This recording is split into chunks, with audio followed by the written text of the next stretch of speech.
月黑风高杀人夜，作奸犯科放火石。萧国山外，白云寺，圣僧哥哥，只要你说一句你爱我，我绝对不会纠缠于你了。白云寺禅房内，一身白衣长裙，面容清秀的女子，那双如有星辰的眸子，看着被自己压住的俊美和尚，唇角勾起一丝僵硬却不失礼貌的笑意。哎，大师，俗话说得好，出家人慈悲为怀，只要大师你说上一句我爱你，本小姐立刻消失在你面前。楚清月自认为是一个毫无耐心之人，可如今前世今生2辈子的耐心都耗费在了一个和尚的身上，但和尚还是不为所动，还说你爱我，要不然就别怪本小姐无情，让你当不成和尚，永远无法踏足极乐世界。阿弥陀佛，贫僧是出家人，5蕴皆空，6根清净，早已经断了红尘念想，还望女施主自重。今天是151年一次的血月，虽然有些事情无法用科学来解释，但是想要回到21世纪的办法只有一个，就是在血月日让眼前的这个和尚说上一句我爱你，他就可以离开这个时空，回到自己所在的现代社会。眼看着血月即将消失，死秃驴迟迟不说出那3个字，这可是急坏了楚清月呀。秃驴，我给你最后一次机会，快说我爱你。阿弥陀佛，女施主莫要为难贫僧。我操，大哥你是为难我好吗？说句你爱我会死吗？他费尽千辛万苦，赶在血月日之前混进了白云寺，其中历经的981难，堪比唐僧取经。可人唐僧都取得真经，修成正果了，但这和尚就像是王八吃了秤砣，铁了心不说。他想回去，回到21世纪，他还有好多事情没有处理好呢。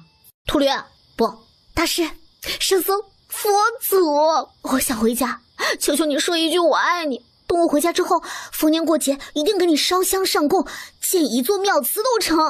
若是放在平时的话，楚清月有的是耐心，也有1000种不重复的法子逼供，就算是软硬不吃的和尚，也照样能够让他乖乖听话。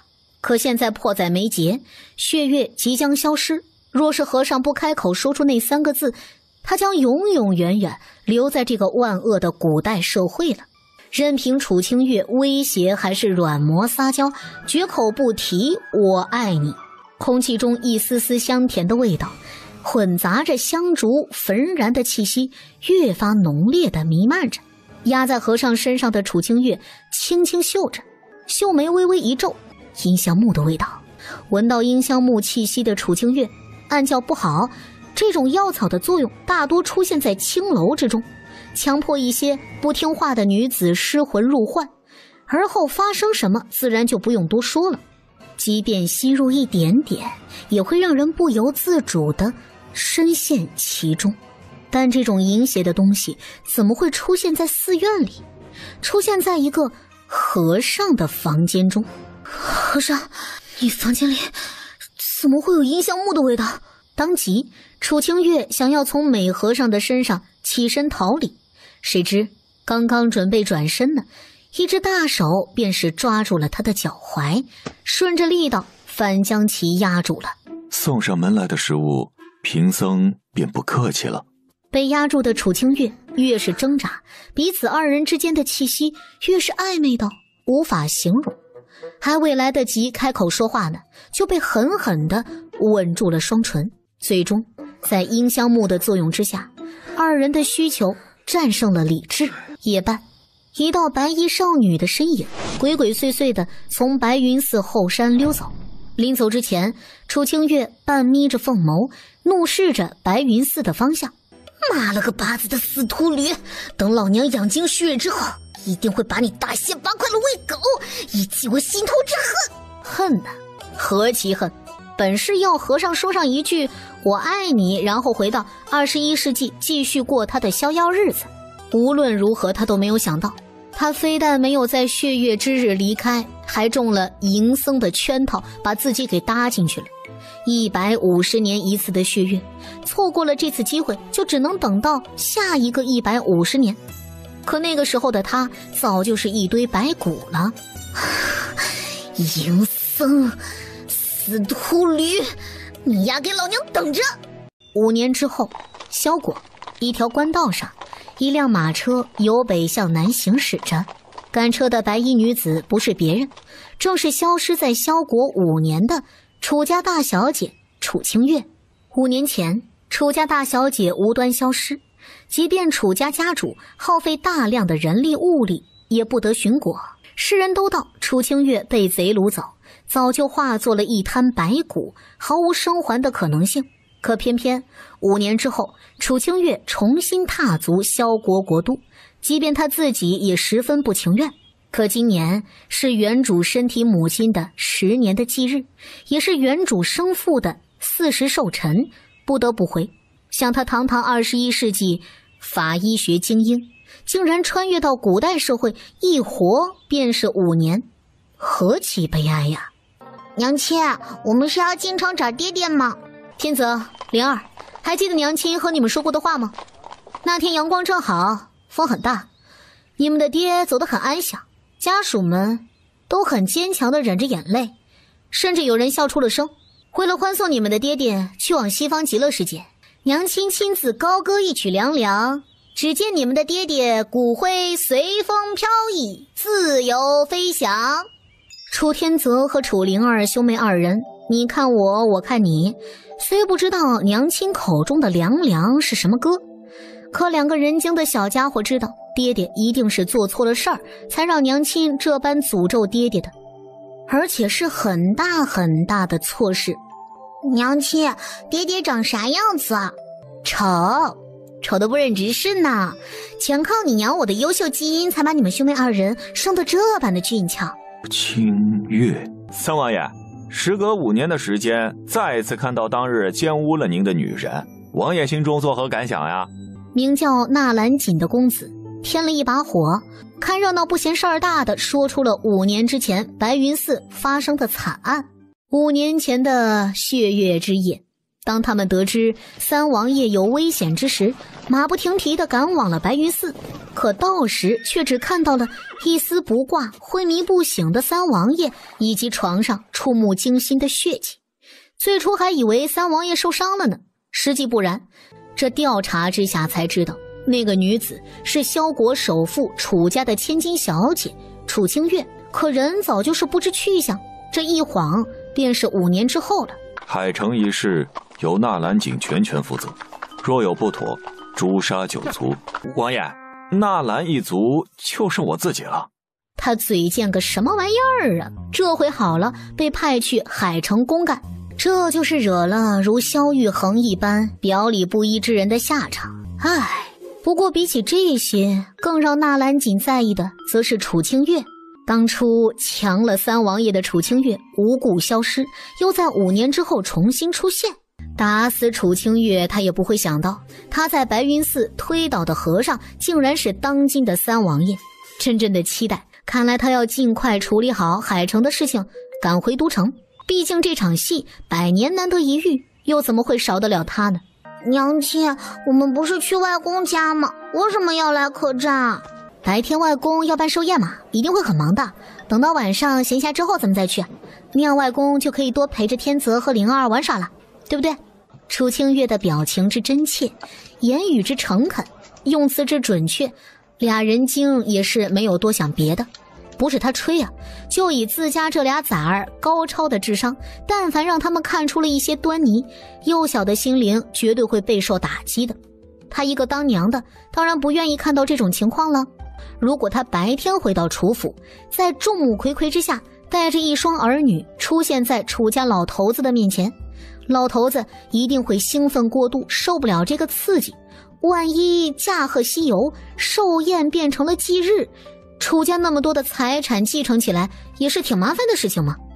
况且在这样一个守旧的封建社会，未婚先孕的女子是要被浸猪笼的，而且女人的孩子也会性命不保。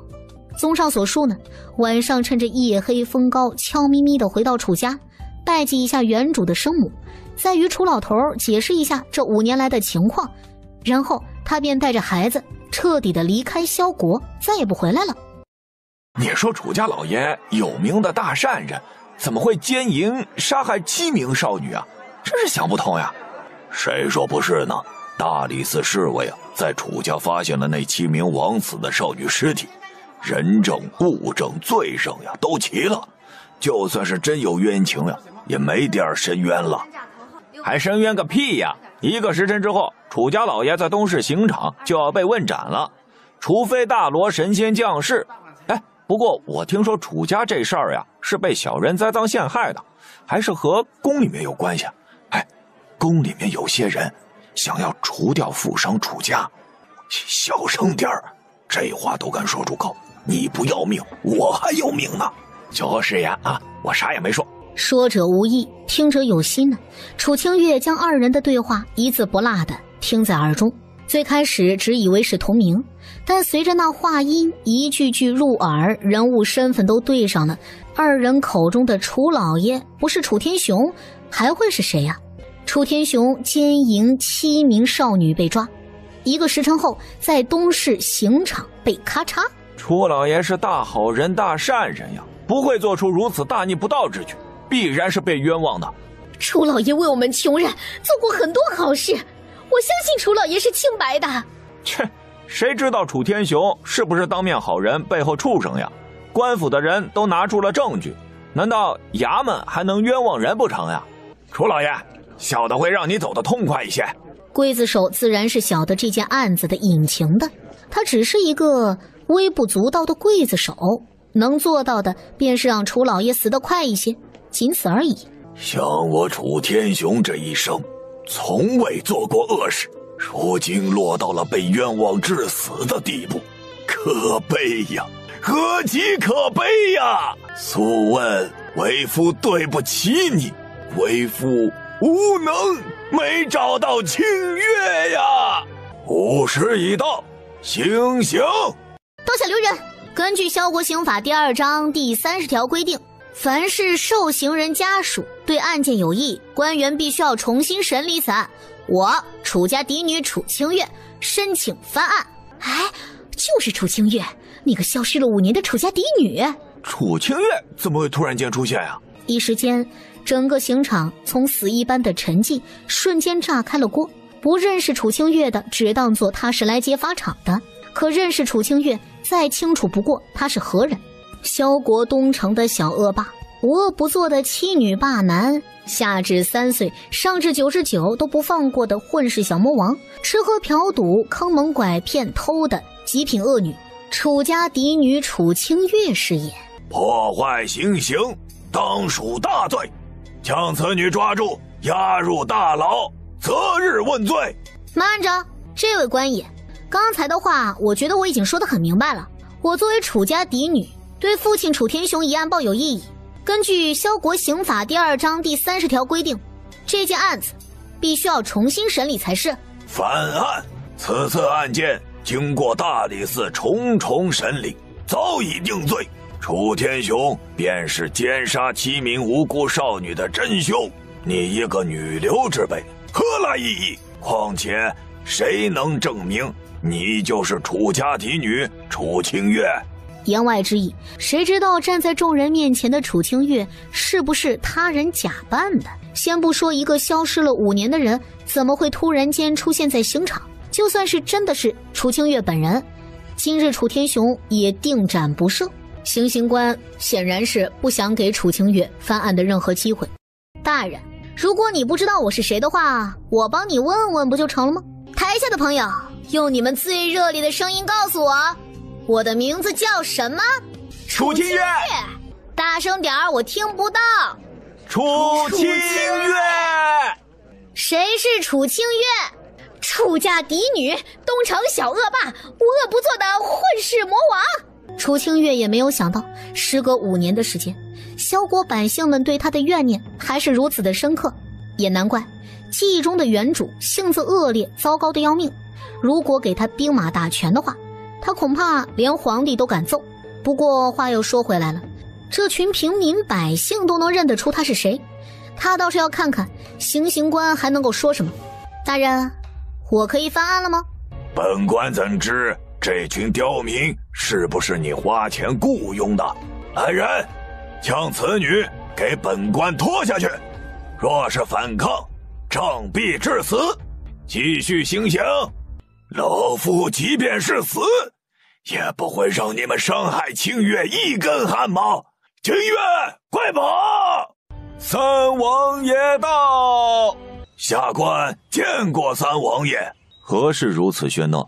行刑官吞咽着口水，说着刑场中发生的事情，并且着重地描述了一下楚清月是如何扰乱刑场的。老王爷忧心了，刑场只是出了些小小的状况，下官自会处理。三王爷，民女楚家嫡女楚清月有冤，请三王爷还我楚府一个公道。楚清月，你有何冤屈？是错觉吗？还是听错了？刚才的声音和白云寺的那个和尚一毛一样啊！不可能啊！马车中的男人是萧国三王爷，一人之下万人之上的存在。5年前在白云寺和他鼓掌的只是个花和尚而已啊！二者身份悬殊，天差地别，怎么会是同一个人呢？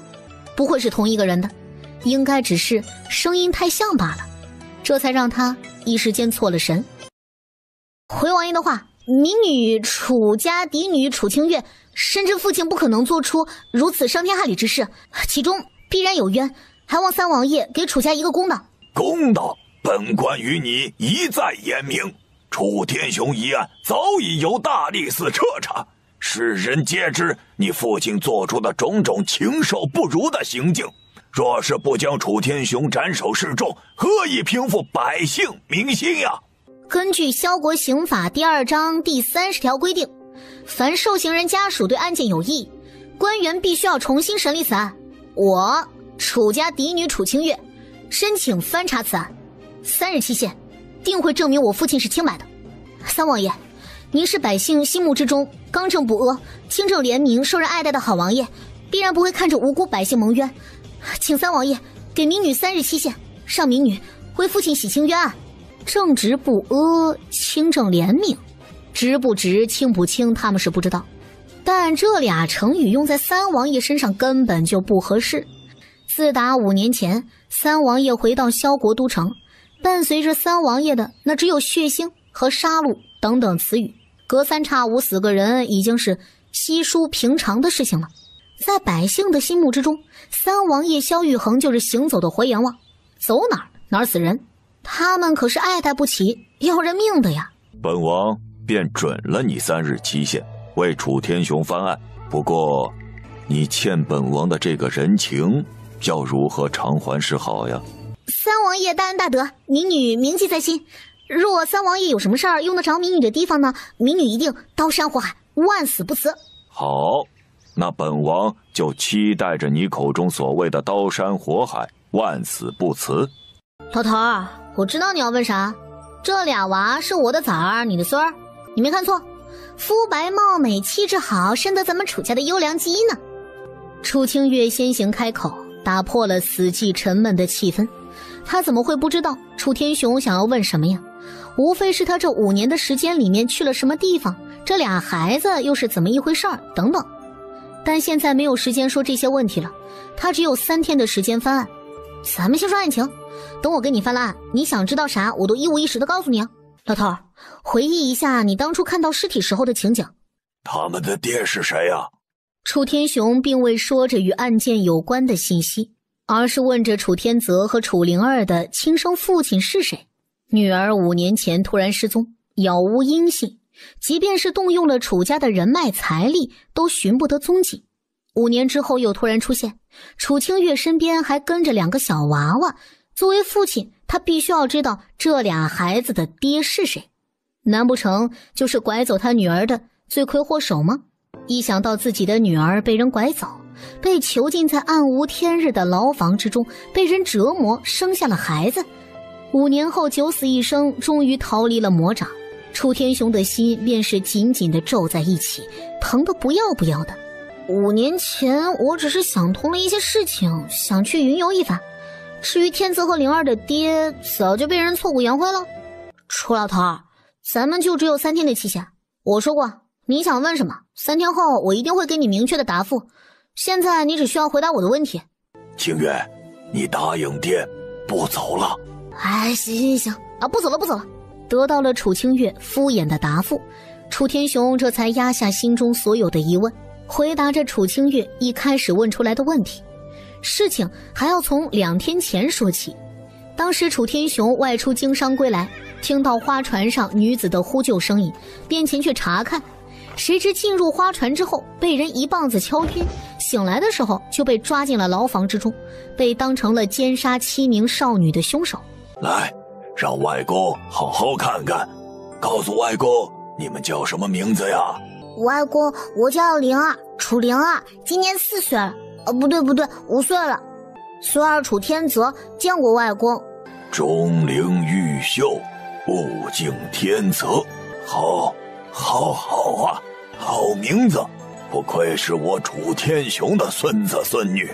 虽说楚天雄对灵儿和天泽的生父以及身世仍是有着重重疑问，但看着如此可爱懂事儿的俩孩子的瞬间，一切问题通通抛至九霄云外。苏问啊，你在天之灵看到了吗？咱们的女儿回来了，还带回来了这般可爱的孙儿孙女。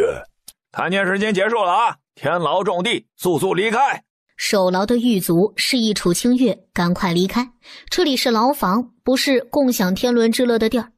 狱卒上前来赶人，楚清月拿出了一锭银元宝，塞进了狱卒的怀中，笑得和善。哎，狱卒小哥哥，这儿呢是我的一些心意啊，这个钱不多，给兄弟们买酒喝。好说，三王爷既然准许翻案了，我们又怎么会为难楚老爷呀？不过楚家大小姐，您也别太为难我们啊！要探监的话，也只能等明儿再来了。哎，那是自然。我爹呢，他年纪大了，就劳烦狱卒小哥哥多多照顾了。俗话说得好，阎王一躲，小鬼难缠呢。花些钱打点狱卒，至少免去了一些麻烦，对楚天雄来说是再好不过的。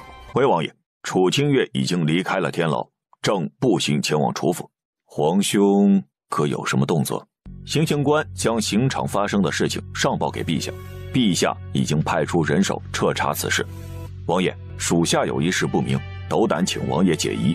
讲，楚天雄一案由大理寺定案，大理寺卿乃陛下亲信，王爷为何还要冒着风险帮助楚家嫡女翻案？文武百官皆知，陛下与王爷不和。自王爷归都5年来，大大小小100余件刺杀之事，很多都是陛下派出的杀手，目的便是要除掉手握兵权的王爷。王爷虽然是位高权重，一人之下万人之上，却需步步为营，小心谨慎。如今刑场上发生的一幕，完全颠覆了王爷往日的沉稳，这让一向以眼神行事的他看不清主子所想。烈风啊，你跟着本王多久了？回王爷的话，属下自幼跟着王爷身边20余载。烈风话音落下，瞬间明了主子的用意。他跟在王爷身边20多年，也无法在第一时间看清主子的心思，那陛下更不会清楚王爷在想什么了，必然会动用一切手段来查清楚楚家嫡女和王爷之间的关系。不管楚清月是否真的是要为楚天雄翻案，王爷都会利用楚天雄一案处理掉某些人。不过还有一件事情，他不知道应不应该和王爷说明。5年之前白云寺发生的那件事情，他是知道的，也是他亲自出手查出了女子就是楚家嫡女楚清月。如果按照时间来算呢，楚清月的2个孩子也正好是5岁，尤其是双生子中的那个男娃，一双丹凤眸简直像是从王爷身上拓印下来的。俩孩子会不会是王爷的血脉？犹豫再三，烈风还是决定不禀告此事，等纳兰公子回来再说也不迟。娘亲，姨姨怎么了？楚天泽明显是察觉到了楚清宁的异样，虽然姨姨比他们大上许多，可所表现出来的行为和灵儿没有什么区别。小男孩看破不说破，等姨姨和灵儿睡着之后，这才问一问娘亲其中的缘由。小的时候你姨为了救娘亲受了重伤，等醒过来之后才变成这个样子的。楚清月回忆着脑子里的画面，原主之所以变得这般恶劣，很大一部分原因呢是源于楚清宁。自从楚清宁摔坏了脑子之后，行为举动就和3、4岁的孩子一样，遭到了周围人的嘲笑和调侃。为了保护妹妹，楚清月将所有欺负过楚清宁的人都打了一顿，即便是权贵之子也照打不误。直到那一次，楚清月落水身亡，她的灵魂依附在这具身体里。对了，明儿娘亲要离开楚府1、2个时辰，照顾灵儿和姨姨的任务呢就交给天泽了。不过娘亲会尽快回来的，她要利用这个时间差去义庄查看一下那7名少女的尸体，搜集更多的证据。再说了，她总不能带着俩孩子和妹妹去义庄，也就只能起大早了。娘亲放心，天泽是家里唯一的男子汉，一定会肩负起照顾妹妹和姨姨的责任。真怀疑你小子也是穿越过来的，要么就是孟婆汤喝得太少了。娘亲，什么是穿越啊？没什么，你是何人？大理寺卿霍安，你来义庄有何目的啊？自然是找证据翻案了，难不成来度假吗？说真的，你们大理寺的仵作是不是吃屎长大的？这么多证据都指明了楚老头不是凶手了。你倒是说说，证明楚天雄不是凶手的证据有哪些呀？姐今儿就给你上课，如果死者是被先奸污之后抛下河水之中，直至溺水身亡的话，整个过程死者会不断的挣扎，河水会灌入死者的咽喉、鼻腔，流入身体里。那么这样一来，死者的口鼻之内就会有河水之中的尘沙杂质等。少女口鼻之中并没有多少尘沙出现，也就说明死者在被丢下河之前就已经死亡了。本官也可以说是你为了翻案，特意将死者口鼻中的泥沙清除干净。霍安此话不假，别人也会有这种质疑啊，认为楚清月为翻案不择手段。第一，我身为法医，也就是你们口中的仵作，比任何人都要尊重尸体，还死者以公道是我们的职责。第二，可以解剖尸体，查看死者的肺部是否有泥沙。说是没有，便如我所说的，这些无辜的少女是被人杀死之后抛尸神女河，而楚老头完全是被冤枉的。你会验尸？会又怎么样？不会又怎么样？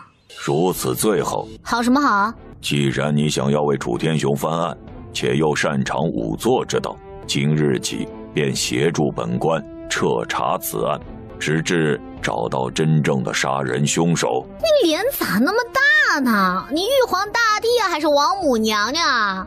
凭啥要我协助你破案啊？凭本官一句话便可决定楚天雄的生死。秦霍安，我这个人最不喜欢的就是被人威胁。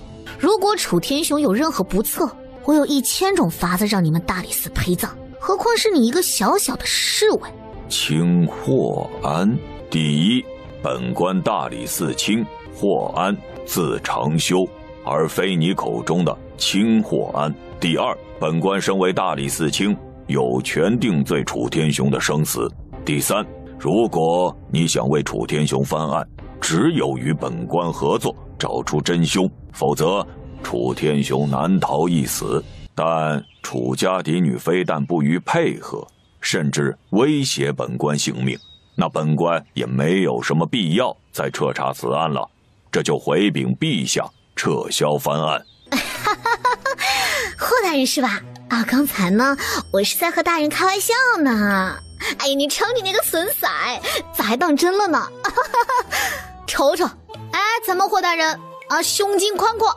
我早就听闻大理寺卿霍大人刚正不阿，清正廉明，是百姓心目中的父母官呐，棒棒的呢。哦，是吗？刚才大人说啥来着？让我协助大人破案是吧？哎呦，小意思小意思。身为萧国百姓，协助大理寺破案，那是每一个公民应尽的义务。表面狗腿笑嘻嘻，心里却是妈卖批。哎，楚清月怎么会知道大理寺卿会亲自来义庄查案吗？他还以为这货就是普通的大理寺侍卫。既然楚家嫡女愿意协助本官破案，明日午时，本官准许你前往大理寺翻阅卷宗，你只有1个时辰时间，过时不候。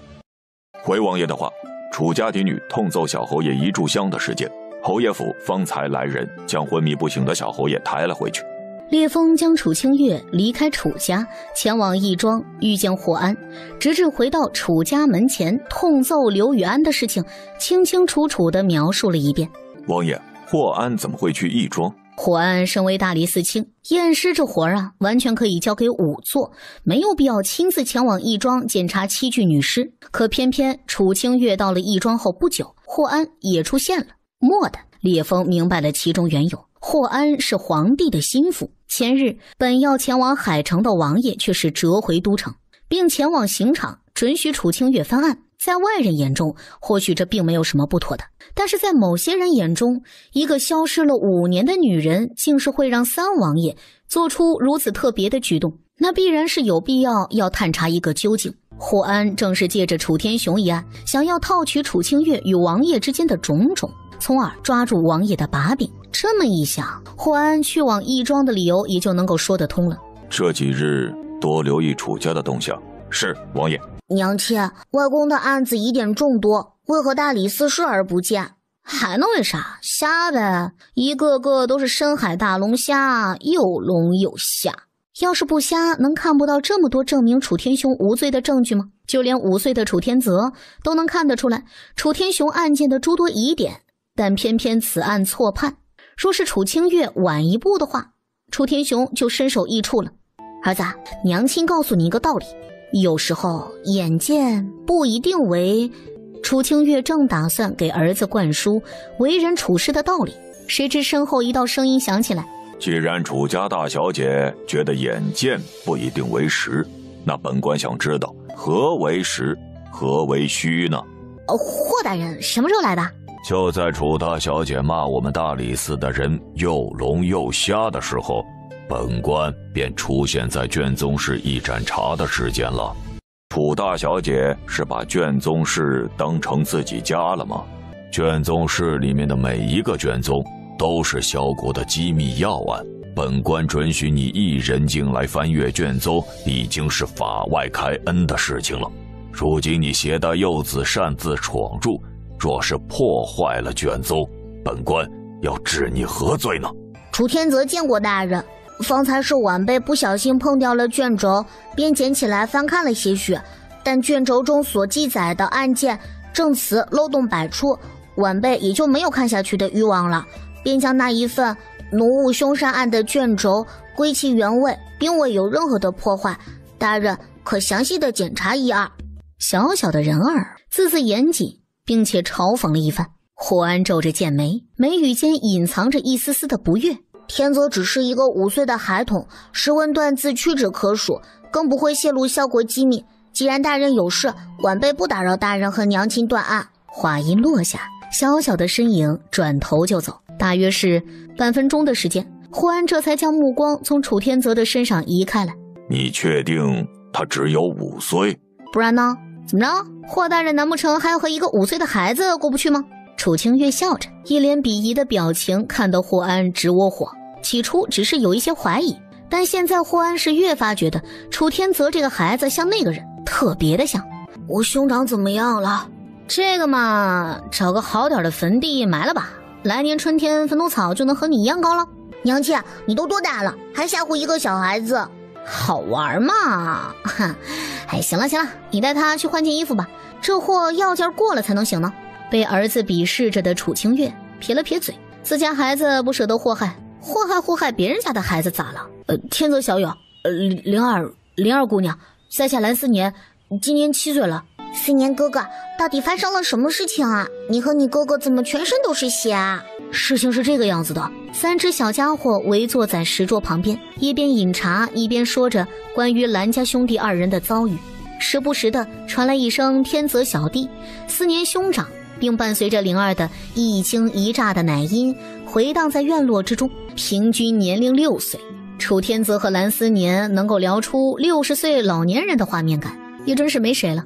不过楚清月也是从蓝思年的话语之中了解到了一些信息啊。蓝家兄弟2人刚来到都城，却是遭到了人的暗杀，侥幸逃出来之后又遭遇了车祸。哟呵，醒了啊！真金3千两白银，是真金白银呢还是银票啊？你救了我。蓝之年半眯起了双眼，细长的眸子审视着站在自己面前的女人。不然呢？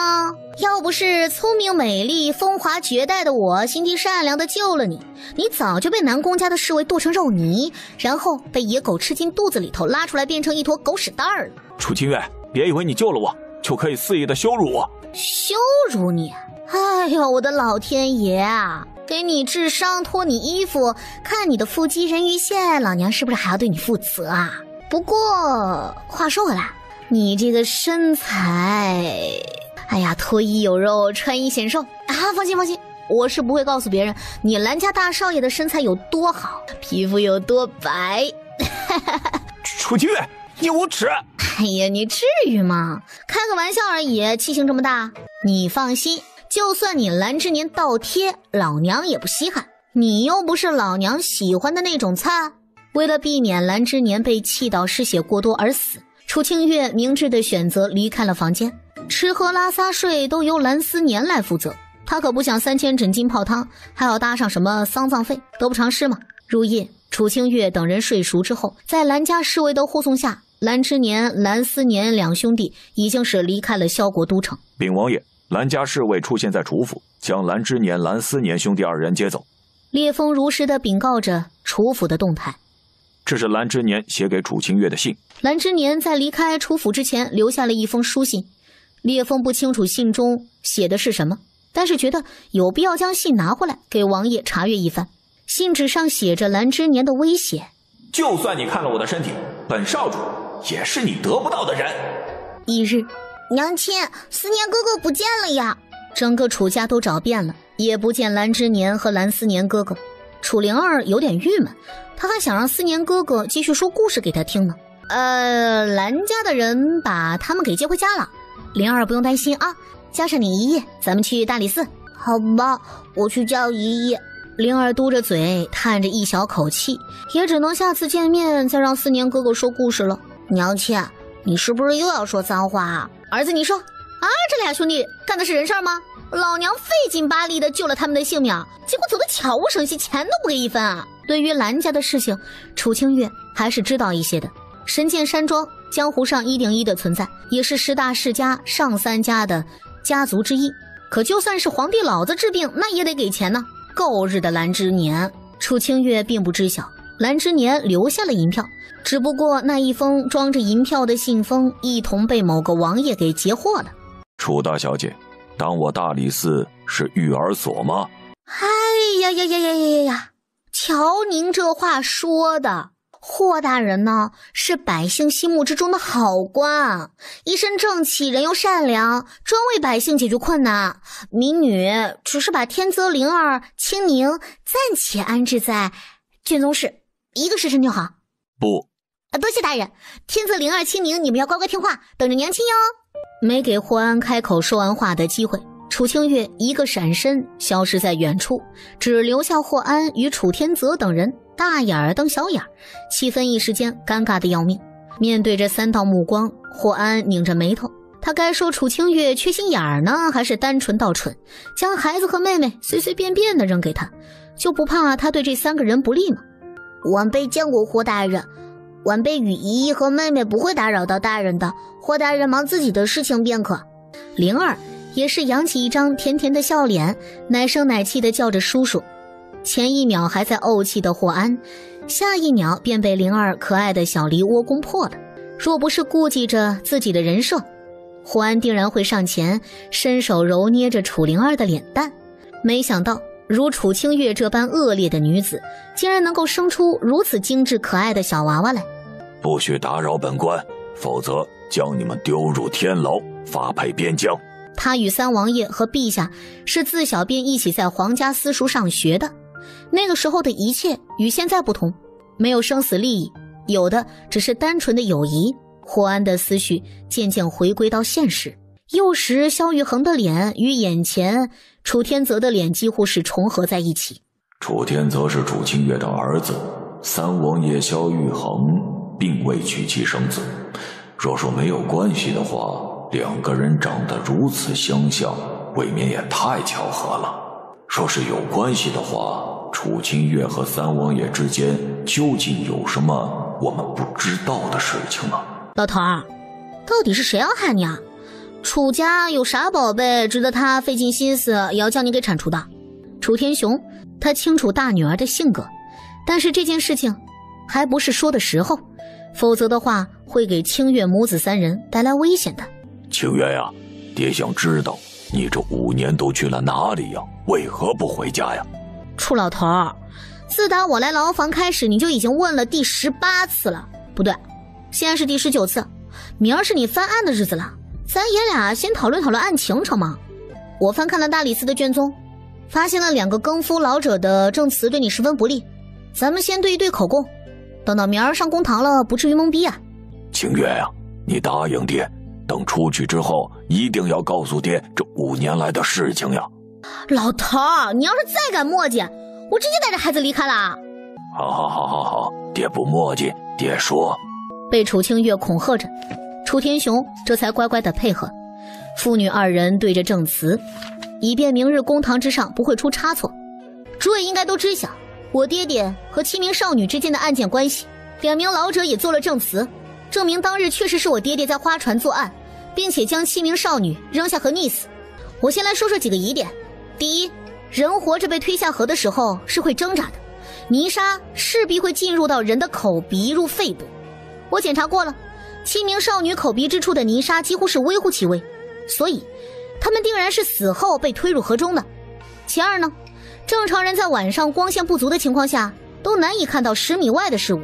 依照2名更夫老者的口供，他们至少距离花船40米的距离。试问2名更夫都是60岁以上的高龄老人，是如何在夜间光线不足的情况之下看清楚40米之外的事物的呢？其三，案发时正值夏季，花船客流量巨大，为何单单有1艘花船停靠在我爹爹经商归来的必经之地？很显然，是有人故意栽赃陷害，要置我爹爹于死地。其次，也是证据最关键的一个环节，既然说我爹爹奸杀7名少女，将其推下河溺死身亡，那敢问诸位，为何7名少女仍是完璧之身啊？信口胡诌，这些都是你一派之言，谁会相信你一面之词呀？你这些都是伪证，谁知道你是不是在买通了证人？再说，你有何证据证明7名少女不是被奸杀，是溺死的呢？至于这7名少女是不是完璧之身，只要找个稳婆来验证便是。所有证据结合在一起，足以证明楚天雄不是杀人者，真凶另有其人，并且在杀了人之后栽赃陷害给我爹爹。楚清月，凭借这几点确实可以洗清楚天雄的嫌疑，但你记得答应过本官，只有找出凶案的真凶，本官才可以释放楚天雄。霍大人放心，我楚家嫡女说到做到，既然答应了大人，便会为大人分忧解难。7名少女死因不在溺水身亡，当然也非我爹爹之手，而是一种毒。这种毒呢，少量可麻痹神经让人沉睡，剂量大可致其窒息而死，且药物侵入心脾之时，会在死者的身上留下淡淡的异香，且每一个中毒者身上都会留下痕迹，只需要将7具尸体冰敷，身体便会遍布红色的斑纹。至于中毒与否，找一个医术高超的医师就能够证明了。中毒？何中毒？风花散，产自西域，且产量极低，十分的贵重，每一笔销售都有详细的记录。大人只需要调查萧国都城近些日子销售的风花散，便可顺藤摸瓜找出案件真凶。凶手能够舍得本钱购买风花散来杀人，想必是定有一番来头，而且势必要置楚天雄于死地。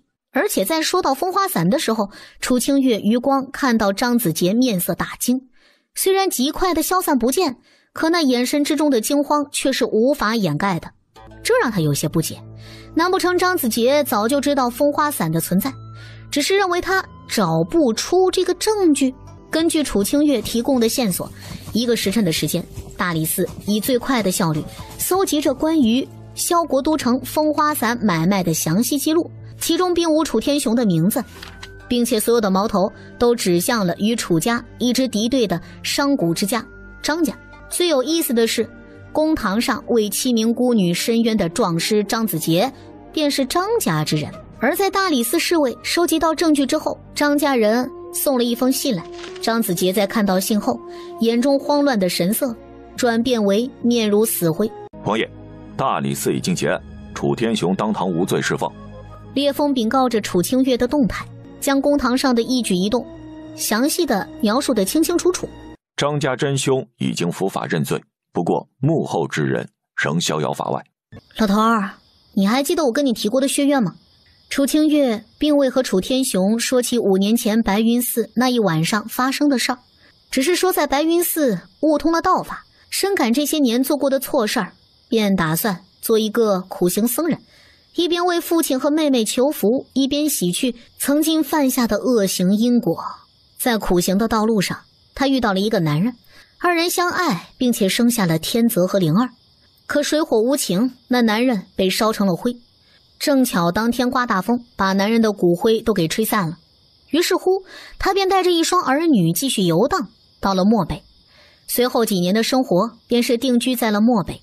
事情就是这么个事情，情况就是这么个情况。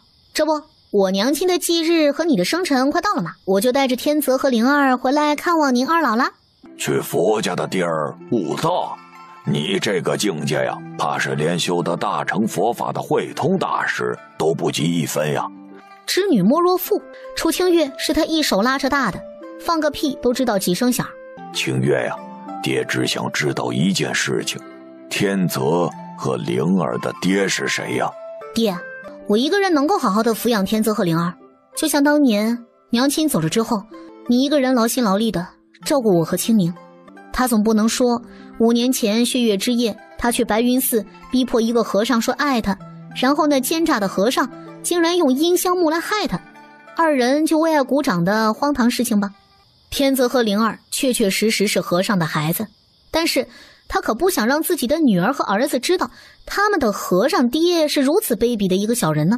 爹，我向你保证，这5年来我过得都很好，而且以后也会。爹，咱父女有时间没有好好喝酒了，今儿不醉不归。楚清月一饮而尽，而饮下掺了蒙汗药酒水的楚天雄还未等开口说什么呢，两眼一翻，昏死了过去。楚清月长叹一口气，要是不把楚老头放倒啊，他根本走不了，也是无奈之举。爹，我要回漠北了，你要好好的照顾自己和妹妹。娘亲，我们要走了吗？回漠北。娘亲，咱们回漠北找狼爹爹吗？狼爹爹？听着女儿口中的狼爹爹，楚清月皱着秀眉，一定又是拓跋渊那个狗东西乱教了。等回去的，老娘不打折你的狗腿，我楚清月这3个字倒过来写。请问有事吗？都城发生凶杀案，从今日起，你便是大理寺仵作，负责协助本官断案。骑在马上的桓宣布着楚清月大理寺仵作的新身份。三王府侍卫烈风见过楚大小姐，王爷如今身陷囹圄，是楚大小姐该偿还恩情的时候了。楚清月有点懵，一双凤眸看了看霍安，又看了看三王府的侍卫烈风，看样子他们好像暂时是回不去漠北了呢。明月楼门外死了14人，死者当中还有一位世子爷，而且所有的证据都指向当今三王爷萧雨恒。此等重大事件很快就传遍了整个都城。明月楼2楼的雅间，除了平南王世子萧清言的尸体被接回了王府之外，其余13具尸体被一字排列在地板上。直至检查完了最后1具尸体，楚清月这才起身。1. 此处为第1犯罪现场，第1案发现场。2. 13名死者，死因皆是心脏遭受的致命一击，他杀，凶器是一把宽约5厘米左右的长剑。3. 根据13名死者身上的尸斑分布、尸僵情况，还有瞳孔微弱反应来看，死者死亡的时间大概是在2到3个时辰之间。4. 根据现场的痕迹来看，并未发生过激烈的打斗。2种猜想，一个是13名死者在无意识情况下被人一剑刺入心脏，第2个便是有人清理过现场了。信息差不多就是如此。至于凶手是不是三王爷，那就要看大理寺的调查了。不可能！5年前白云寺的人分明就是一个和尚，而眼前的男人则是萧国三王爷萧雨恒，二者相差天地间，不可能是同一个人的。极为短暂的心理活动后，楚清月否决了自己心中所想。抱歉王爷，方才一时间看错，将王爷误认成为孤人了，低下头不敢直视萧玉衡。多谢王爷救了家父，王爷放心，民女一定会尽其所能的为王爷洗刷冤屈的。抬起头来，王爷容貌俊美，不是民女这等凡夫俗子能够接触的，还请王爷告知民女明月楼的事情，民女也好记录备用。明月楼的事儿，本王记不起来了。本王被药物所控，等清醒之后，真凶已经逍遥法外了。萧玉衡话中有话，暗示着楚清月5年前所做的一切。楚清月哪里会晓得萧玉衡话有所指啊？此时此刻满脑子想的都是要赶紧离开。嘿嘿，天色太晚了，民女呢就先告退了。王爷的案件，民女自然会尽心尽力去查，以偿还王爷的恩情。再见。楚清月连珠炮似的说完了一大串的话，不等萧玉衡开口，那速度快的犹如离弦之箭，咻的一下只剩下残影。王爷，要不要卑职把楚清月抓回来？不必。半眯着丹凤眸，一抹玩味的笑意从眼中蔓延到了唇角，他倒要看看楚清月是如何证明他的清白。叔叔，你做我爹爹好不好？楚灵儿虽然只有5岁，但是一个沉迷于颜值无法自拔的崽儿，这一点是遗传了老母亲楚清月的优良基因呢。叔叔，做我爹爹的好处很多呀，你会有灵儿这样可爱美丽的女儿，还会有我哥哥那般俊朗聪明的儿子，还会有一个倾国倾城文武双全的娘子哦。灵儿，娘亲说过，不要随随便便和陌生人说话。相比起楚灵儿的可爱，楚天泽则是谨慎的多了。先不说突然之间出现在楚府的男人目的是什么，单从这个人身上所散发出来的气息，就让他很是不喜欢，甚至说是讨厌。在楚天泽打量萧玉衡来楚府的目的之时，萧玉衡那双上扬的丹凤眸也同样看着眼前一脸臭屁的小萝卜头。请问这位先生来楚府可有何事？是呀，帅弟弟，你来找谁的？来，灵儿到爹爹这儿来，这是爹爹送你的见面礼，可喜欢呀？谢谢帅弟弟。灵儿哥，灵儿很喜欢帅弟弟送的玉佩呀。无事献殷勤，非奸即盗，我们身处他乡，不得有半分马虎，这里不是漠北。这位先生，家妹年纪尚小，不懂事，冒犯之处还请先生不要介意。霍安，你说这小小的楚清月与朕的三弟到底有何关系啊？回陛下，臣尚且不知，不过臣查明一件事情，5年前有人目睹楚清月在血月之时出现在白云寺，并且出入三王爷的房间。血月之后，三王爷从白云寺还俗，而且5年时间，楚清月一双子女亦是5岁，且双生子中叫楚天泽的男孩与三王爷长得极其相似。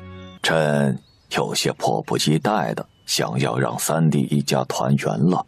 上开，我没时间搭理你，也没心情和你打架。如果你想知道明月楼那晚凶杀案的一些事情，就跟小爷我过来。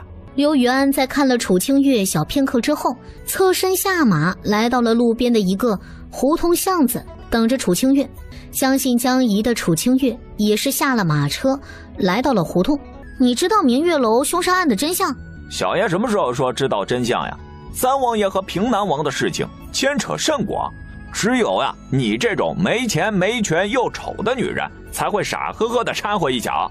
三王爷与平南王之间的恩怨存在已久，如今平南王世子死在了三王爷的手中，不管三王爷是不是真凶，平南王必然会借着这个机会大做一番文章。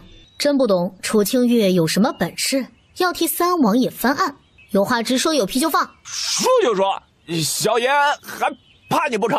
听着刘宇安所说的话语，楚清月联想到萧玉衡那晚说过他被药物控制住了神智，等回过神来的时候已经成为了杀人凶手。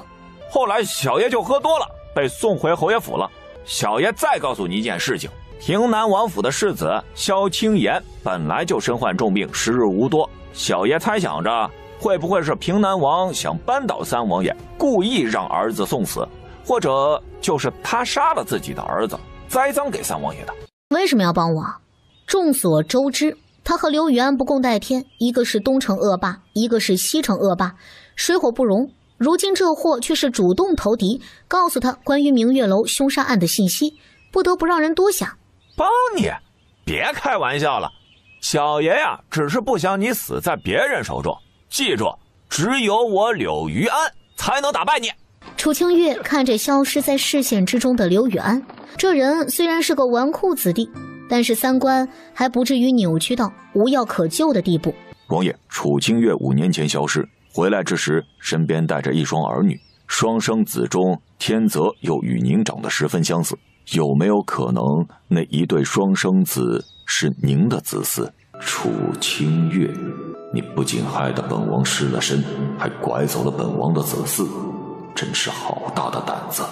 将平南王世子之死的证据公之于众，这场无聊的闹剧也该结束了。是，王爷。夜色弥漫在天地之间，一身夜行衣的楚清月准备潜入平南王府，查看平南王世子的尸体。小巧的身形利用夜色的掩护，很快便是潜入到了王府内部。隐藏在阴影之中的楚清月看向灵堂的方向，只见一副棺木摆放在正中。虽说在灵堂上查看死者的尸体很是不合时宜，可眼下也顾忌不了什么了。一切就如刘禹安说的一样，平南王世子萧清言身患重病，苍白的面色透着一丝黑气。这香味儿，一股淡淡的香味儿萦绕在鼻间。楚清月这才注意到隐藏在尸体之下的香炉。待到那香气入鼻之时，楚清月大惊，这香炉之中焚烧的香气熟悉到让人难以忘记。阴香木，糟糕，中计了。想走，你也要有这个本事才行呀。你们是何人？我们是谁，你没资格去知晓。倒是你啊，好好的日子不过，偏偏掺和你不该管的事儿。既然如此，那也就别怪我们哥儿几个无情了。放心，等你把咱们哥儿几个伺候爽了后，自然会将你送去三王府，让三王爷瞧一瞧他的女人被千人骑万人垮的模样。楚清月那仅存的清醒做着最后的挣扎，他不能死，也绝对不会落入这一群歹人之手。血咒术是他在漠北之时与一位神秘高人所学的，此术可暂时封印周身7经8脉，隔绝所有感知，如不死之身一般血杀千里。但此法消耗极大，甚至危及生命，不到万不得已之时不可启用。但楚清月管不了那么多了，凤眸目光所及之处一片死寂。上天有好生之德，我本不想杀生，奈何你们自寻死路，杀无赦。就在楚清月即将出手虐杀14名黑衣人之时，一道玄色身影降临在夜色之中。女人，本王这就为你解毒。三王府内，两道身影纠缠在一起，一如5年前白云寺的那一晚。一日清晨的阳光透过窗间的缝隙照射进来，楚清月缓缓地睁开双眼。这是怎么了？模模糊糊的记忆里，他只记得自己去平南王府验尸被人暗算，中了阴香木的毒，然后一群黑衣人出现要那个他当然不能让那群人给那个了，便施展了血术咒。然后萧玉衡好像出现了。楚清月病中惊坐起，睁圆了凤眸，不敢再想下去。在想什么？三王爷，昨儿是一场误会，咱们之间就当是什么事情都没有发生过。王爷放心，我楚清月一向是提上裤子就不认人的那一种，我绝对不会让王爷您有任何负担的。你还真是无情呀！难不成还要像5年前白云寺那晚强迫了本王之后便消失不见吗？本王5年前出家白云寺为僧，血月那晚某个女人闯入本王的僧房，以阴香木陷害本王，这一点你要如何解释？既然王爷就是5年前白云寺的和尚，那我倒要问问，究竟是我陷害了王爷，还是王爷陷害了我？还有，王爷可知那阴香木险些要了我的命，若非我命大9死1生的熬了过来，今儿个王爷看到的我只是一副白骨了。5年前那晚之后发生的事情太多太多了，他不仅仅是中了阴香木的毒，也是中了至阴至寒之毒，而一切的罪魁祸首便是眼前这个要拿他兴师问罪之人。若非狼王一直坚持照顾他，找到了避寒衣，他又怎么能够忍受寒毒的折磨，生下一双儿女来呢？王爷放心，那些对我来说都是前尘往事了。王爷终究是救了我爹爹，我楚清月答应过，还你这个人情，也绝对不会食言。无论5年前白云寺那晚的事情也好，还是昨天晚上的事情也罢，王爷还是尽快忘了为好。清月，你怎么了？是不是发生了什么事情了？爹，等我查出三王爷与明月楼的凶杀案无关之后，你和妹妹随我去漠北生活，好吗？楚清月完全没有想到，萧国三王爷萧玉衡就是5年前白云寺那晚上的和尚。先不说两者身份悬殊，正常人也绝对不会将天南地北的2个人想成一个人，可偏偏萧玉衡就是那个和尚。而且昨儿晚上，妈的，楚清月心中暗骂着萧玉衡那个狗日的，等人情还了之后，他要带着孩子爹爹和妹妹离开萧国，永远的不再回来。夜色弥漫在整个萧国都城，楚清月吃过晚饭后便早早的睡下来，在凝神香的作用下睡得异常的深沉，连萧玉衡出现在床前都未曾察觉。死和尚，你他奶奶的，害死老娘了！啊，帅爹爹，你怎么来了？是来看灵儿的吗？以后要叫爹爹。为什么呀？娘亲说灵儿的爹爹死了，骨灰都被吹飞了呢。因为本王就是你的爹爹呀，难道灵儿不想有本王这般俊朗又有权有钱，随时都能给灵儿买好吃好玩的爹爹吗？想啊，可是娘亲说过不让灵儿乱认爹爹了呀，灵儿会被打小屁屁的。对了，帅爹爹为什么会出现在灵儿和娘亲的房间里头啊？叫爹爹或者父王。爹爹来这儿呢，是要送信给你娘亲，但楚府大门紧闭，爹爹也只好亲自来房间找你娘亲了。哦，原来如此。那帅爹爹把信交给灵儿好了，等明天娘亲醒来，灵儿将信交给娘亲。娘亲这几日寒毒要发作了，不能打扰到娘亲休息哦。楚灵儿虽然没有楚天泽的成熟，但也是真真切切的心疼楚清月，知道楚清月每3个月寒毒便要发作一次，若是休息不好的话，寒毒发作起来会很痛苦的。寒毒？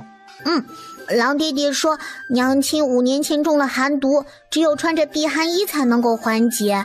本王要知晓楚清月这5年来的所有事情，尤其是灵儿口中的狼爹爹。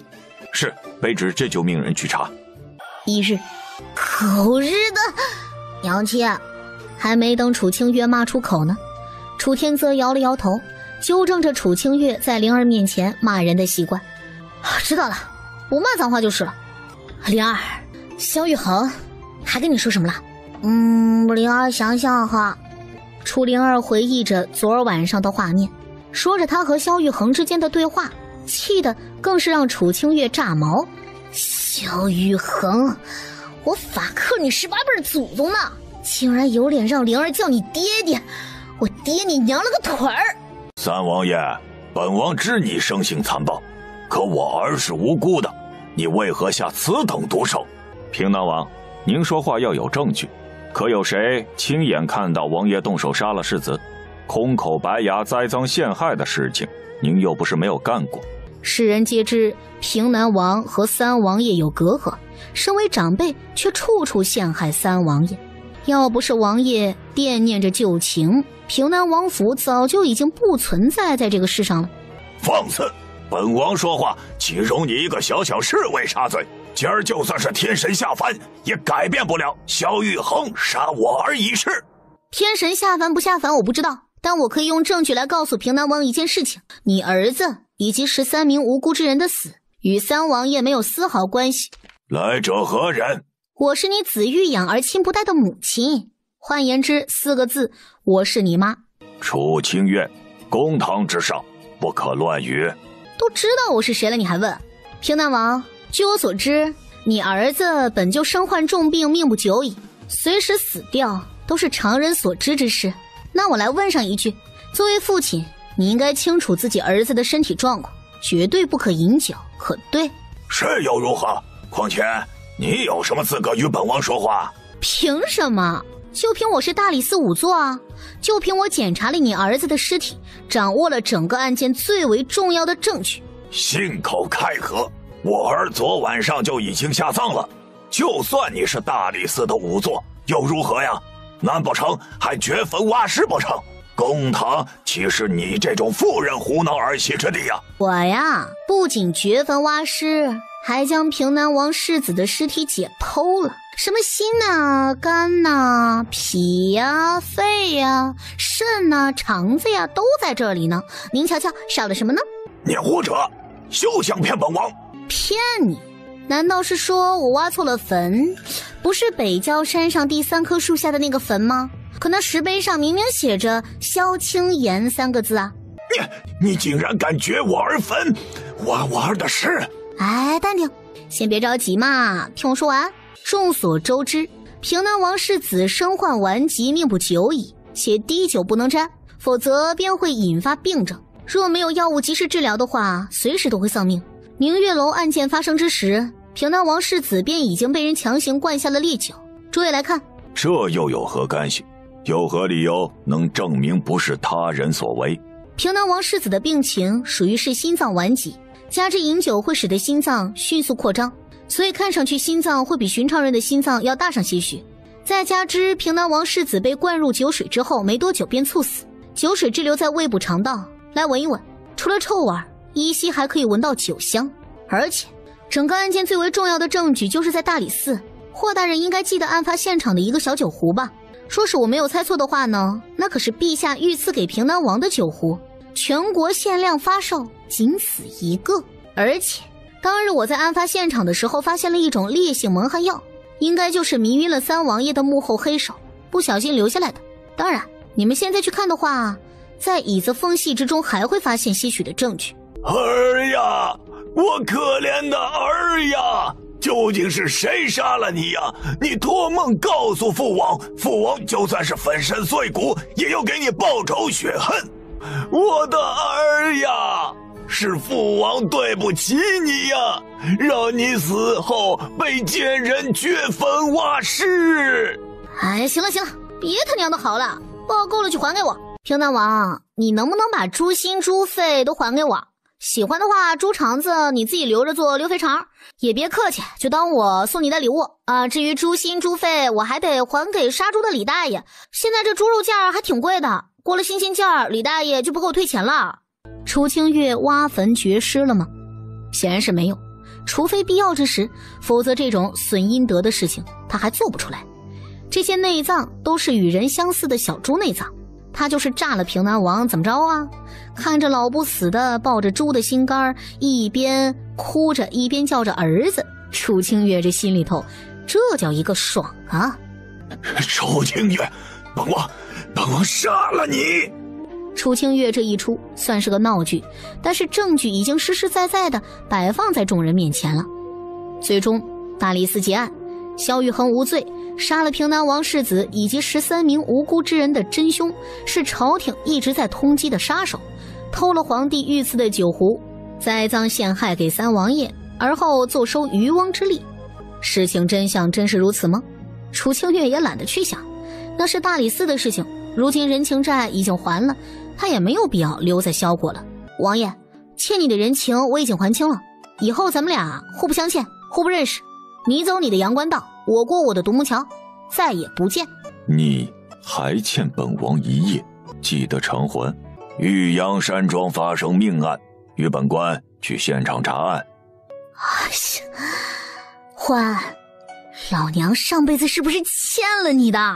楚清月怒视着还，为什么每一次准备离开的时候都会遇到这祸呀？楚清月觉得上辈子或者是上上辈子把霍安的祖坟给刨了吧，要不然今生怎么会遇到这么个玩意儿呢？娘亲，灵儿给你做的小花花好看吗？灵儿摘了一些小花，编织成了花环，戴在楚清月的头上。她知道娘亲因为没能回城漠北，心情很不好，但是有她和哥哥一义外公在，回不回漠北又有什么关系呢？好看，我们灵儿做的花环最漂亮了，娘亲最喜欢的。走，咱们出去给外公买药。楚清月不是不想走，昨儿晚上从案发现场回来之后，他便打算离开，可谁知楚天雄老毛病犯了，不能够长途跋涉行程，看来只能等到楚天雄病好了之后再做考虑了。买完药的娘儿三个准备回楚府去，可就在此时，一辆受了惊的马车眼看着就要冲到楚清月母子三人面前。说时迟那时快，就在马蹄即将踩踏在楚清月母子三人身上的时候，一道玄色长衫的身影将母子三人护在身后，马蹄结结实实地踏在了萧玉衡的背部。楚清月，你又欠下本王一个人情。怎么样了？医师啊，王爷到底如何了？王爷伤得太重，而且伤到骨头上，虽然没有性命之忧，但需要极其细心的调养。切记，一定要细心照顾王爷的日常生活呀。成，我都记下了。老大夫拎着医药箱离开了三王府后，烈风便是双手端着肩膀，全程一脸严肃地看着楚清月。大哥，你别这么盯着我成吗？不知道的还以为你对我图谋不轨呢。你放心，在三王爷没有痊愈之前，我绝对会细心呵护，加倍照顾。是，他和萧玉衡之间的事情是挺闹心的，可是一码事儿归一码事儿。看在萧玉衡救了灵儿和天泽的份上，只要他一天卧床不起，他就照顾他一天，直至他痊愈了。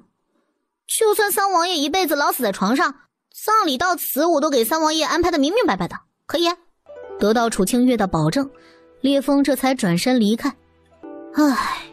楚清月此时此刻的心情无法用言语来形容。本以为能够彻彻底底的离开萧国，可谁知一波未平一波又起。楚天雄病了不说，如今萧玉衡还因为救了他们母子三人重伤不起，何其揪心呐！烈风叔叔，我有几个问题一直想不明白。说吧，有什么事儿不明白的，尽可以问卑职。马车原本的行驶轨迹并不是向着我们来的，可为什么马车会突然改变方向冲向我们？而且三王爷是怎么知晓我们母子三人会出现在集市上，并救了我们的？楚天泽极为认真地看着烈风，冷静成熟的头脑，缜密的思维模式，让烈风一时间不知道该如何开口。这还是个5岁的孩子吗？烈风无法回答楚天泽的问题，主要是怕言多必失，怕露馅儿啊。总不能说是有人要迫害楚清月母子三人，爷是故意以身涉险吧？尽管他也是被王爷的举动吓了一跳的。趁着萧玉衡还未苏醒，楚清月将楚天泽和灵儿二人送回了楚家，既要照顾楚天雄，又要照顾萧玉衡，楚清月只能是楚府三王府来回的跑。楚清月回到三王府的时候，看到醒来的萧玉衡，总算是吐出了一口气。本王还以为你要逃走。王爷放心，我楚清月不是那种忘恩负义的人，你救了天泽和灵儿，我会照顾到你痊愈为止的。本王可还记得你说过，你是一个提起裤子就不认人的女人呢。本王很是好奇，5年前白云寺那一晚发生的事情。那一晚足足让萧玉衡想了5年都无法追其原因。若是皇帝派来的杀手，那为何不在他最为虚弱的时候刺杀他，反而消失不见呢？他也派人寻找过，却始终无法寻其下落。直至5年之后，他再次遇到楚清月，可某女人却早就已经忘了他的存在。不仅如此，甚至还想带着他的孩子逃回漠北去。王爷只要将5年前的事情当做一场梦便可，梦醒了，一切也散了。楚清月岔开了5年前的这个话题，他不想再谈及此事了，更不想天泽和灵儿的身份被曝光。明日下午随本王一起进宫赴宴。为啥？让烈风跟着你去不就行了吗？我去干嘛？再说了，我也不熟悉皇宫，万一做错了什么事儿，可是要掉脑袋的。因为你答应过本王，要寸步不离的照顾本王直至痊愈。我哪里说寸步不离了？再说，为什么要我陪着你进宫赴宴啊？这货的脑子是不是被马踢得神志不清？他没说过好吗？出于人道关怀，会照顾到他痊愈为止，可没说啥事儿都要跟着。伺候本王是你分内之事，为本王宽衣按摩，罚了。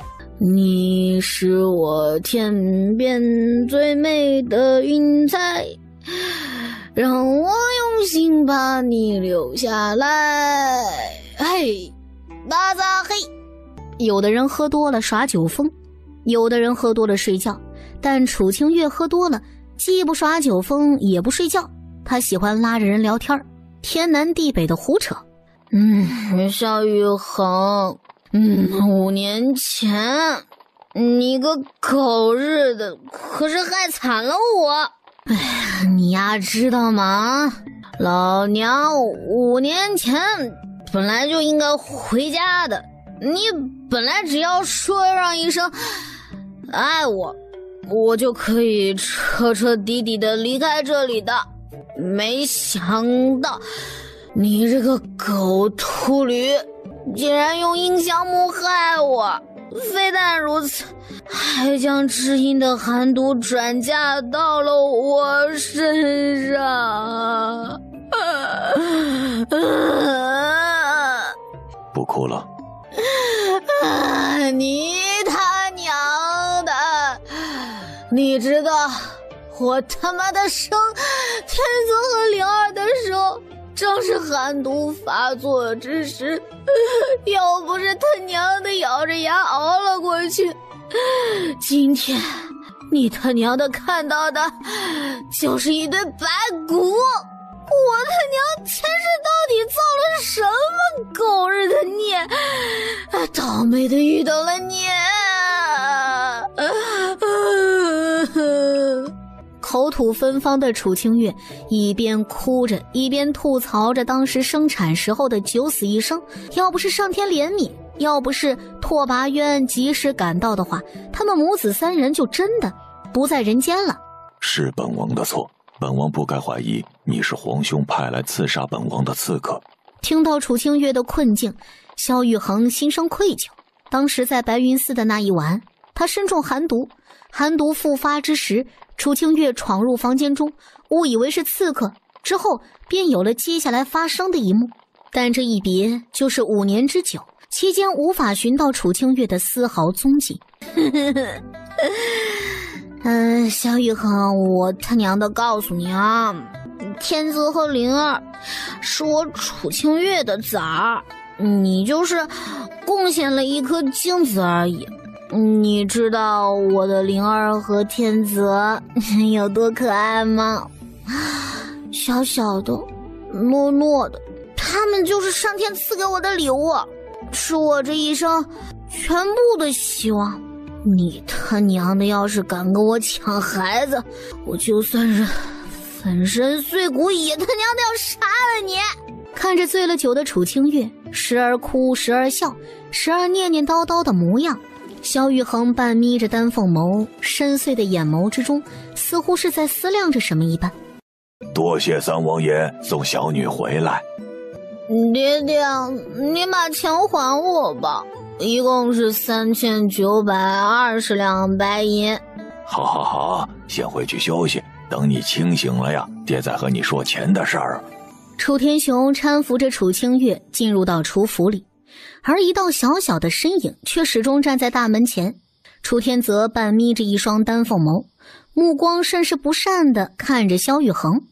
三王爷，我娘亲酒量不好，希望不要有下一次。三王爷，你应当称呼本王为父王或是爹爹。三王爷身份尊贵，不是我等可高攀之人。时间不早了，三王爷请回吧，慢走不送。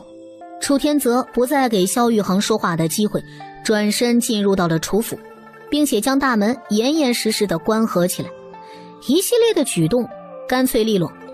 王爷，小世子真的只有5岁吗？跟在萧玉衡身边的烈风本不该插嘴，可是这几次接触下来，小世子哪里像是一个5岁的孩子？言语之间缜密的逻辑，分分钟让人俯首称臣呢。一不小心就被套进了话。不愧是本王的儿子。回府。娘亲，你又不是不知道自己喝多了是什么样子，把药喝了。娘亲，酒大伤身，你最近几日寒毒就要发作了，即便有避寒衣护体，也不能够肆意妄为。若是出了什么意外，我和灵儿还有外公和姨姨怎么办？天泽说的是，娘亲知道错了，娘亲跟你保证，绝对没有下一次。娘亲不怕，哥哥也是担心你。你哥太可怕了。娘亲，我也是为了你好。天下做娘亲的，哪有让儿子这般担心的？但是比起醉酒，楚天泽更加担心那个叫做萧玉恒的男人。回想起昨天晚上的那一幕，小小的人儿半眯着丹凤眸，眼中似乎是在谋划着什么事情一般。你哥又瞎想什么呢？不知道。楚清月和楚灵儿母子二人看着眯着眼睛的楚天泽，纷纷吞咽着口水。但凡楚天泽露出这种表情的时候，就代表着某人要遭殃了。究竟是哪个倒霉催的招惹到了他了？上苍保佑，希望那个人死得不要太惨。什么时候发现的尸体啊？2个时辰之前，几个村民来寺庙上香的时候，发现野狗正在刨东西，本以为是林子里面的猎物，没想到是一具尸体。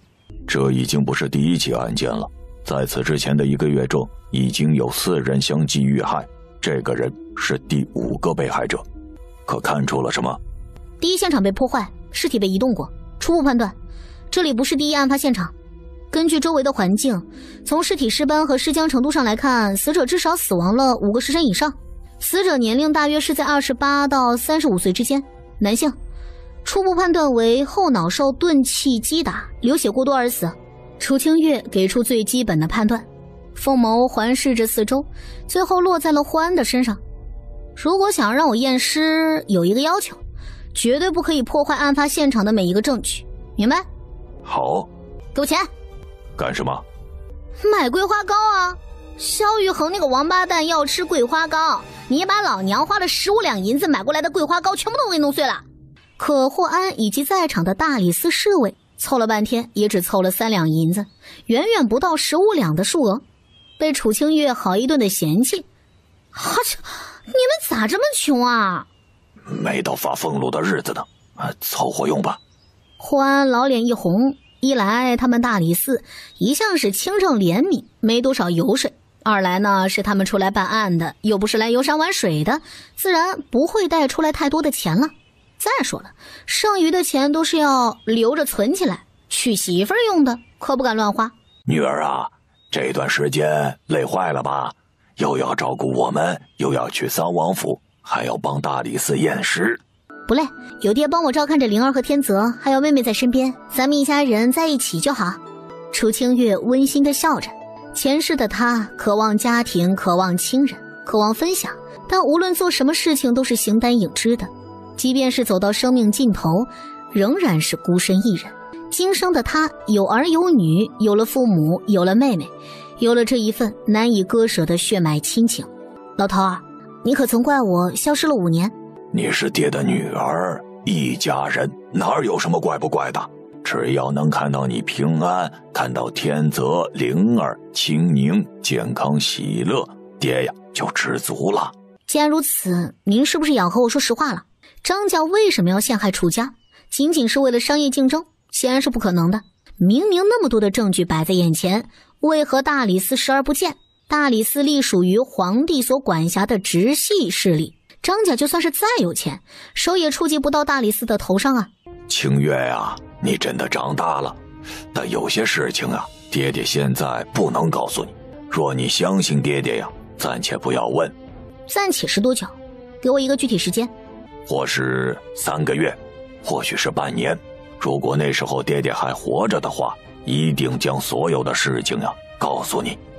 老头，你放心，有我在，你能活到长命百岁的。长命百岁呀，活太久也没意思。嗨，你这老头怎么还嫌弃你活太久太麻烦啊？有多少人想长命百岁，你还嫌弃呢？关键是你娘亲在下面等爹爹呢，让你娘亲等太久呀，爹爹会被打的。要不要我今天晚上给娘亲烧个纸，让她给你托个梦啊？楚天雄和楚清月父女2人相视一笑，2个人谁也没有再提起厨房中说过的那些话题，边斗嘴边准备着晚饭。楚清月的心里明了，楚老头越是难言，此事越是事关重大，得小心行事。怎么这么晚才回来呀？我去买糕点的时候，欢非要拉着我去验尸。啊，对，一切都怪欢。楚清月将所有的过错都推到了欢的身上，添油加醋地说着他是如何被强行拉走的过程。那言语之悲凉，表情之悲惨，就好像光天化日之下被强盗强行掳走的良家妇女一样。验尸？都城郊外发现了一具男性尸体，欢那个狗日的强行拉我上马道。王爷，桂花糕卖没了，这个是我做的水果奶油小蛋糕，味道还是不错的。萧玉衡吃完奶油蛋糕之后给出了太甜了的评价，一旁的楚清月表面一脸的笑嘻嘻，心里头妈卖批。是，民女谨记王爷教诲，下次一定少放糖。楚清月，王爷有什么吩咐吗？看看这个。将方才放在桌子上的一封信推到他的面前去。王爷，您别逗啊，规矩我懂，看了这封信，我的小命就不保了。王爷，咱俩前尘旧账都烟消云散了，民女也没有做过什么伤天害理对不起你的事情。再说给王爷买桂花糕的钱都是我自己出的，您这又是何必呢？信中的内容关于楚家和张家的事情，难道你就不想知道到底是谁要害楚天雄，陷害楚家吗？王爷说什么？萧玉衡刚才说楚家和张家的事情，急步上前。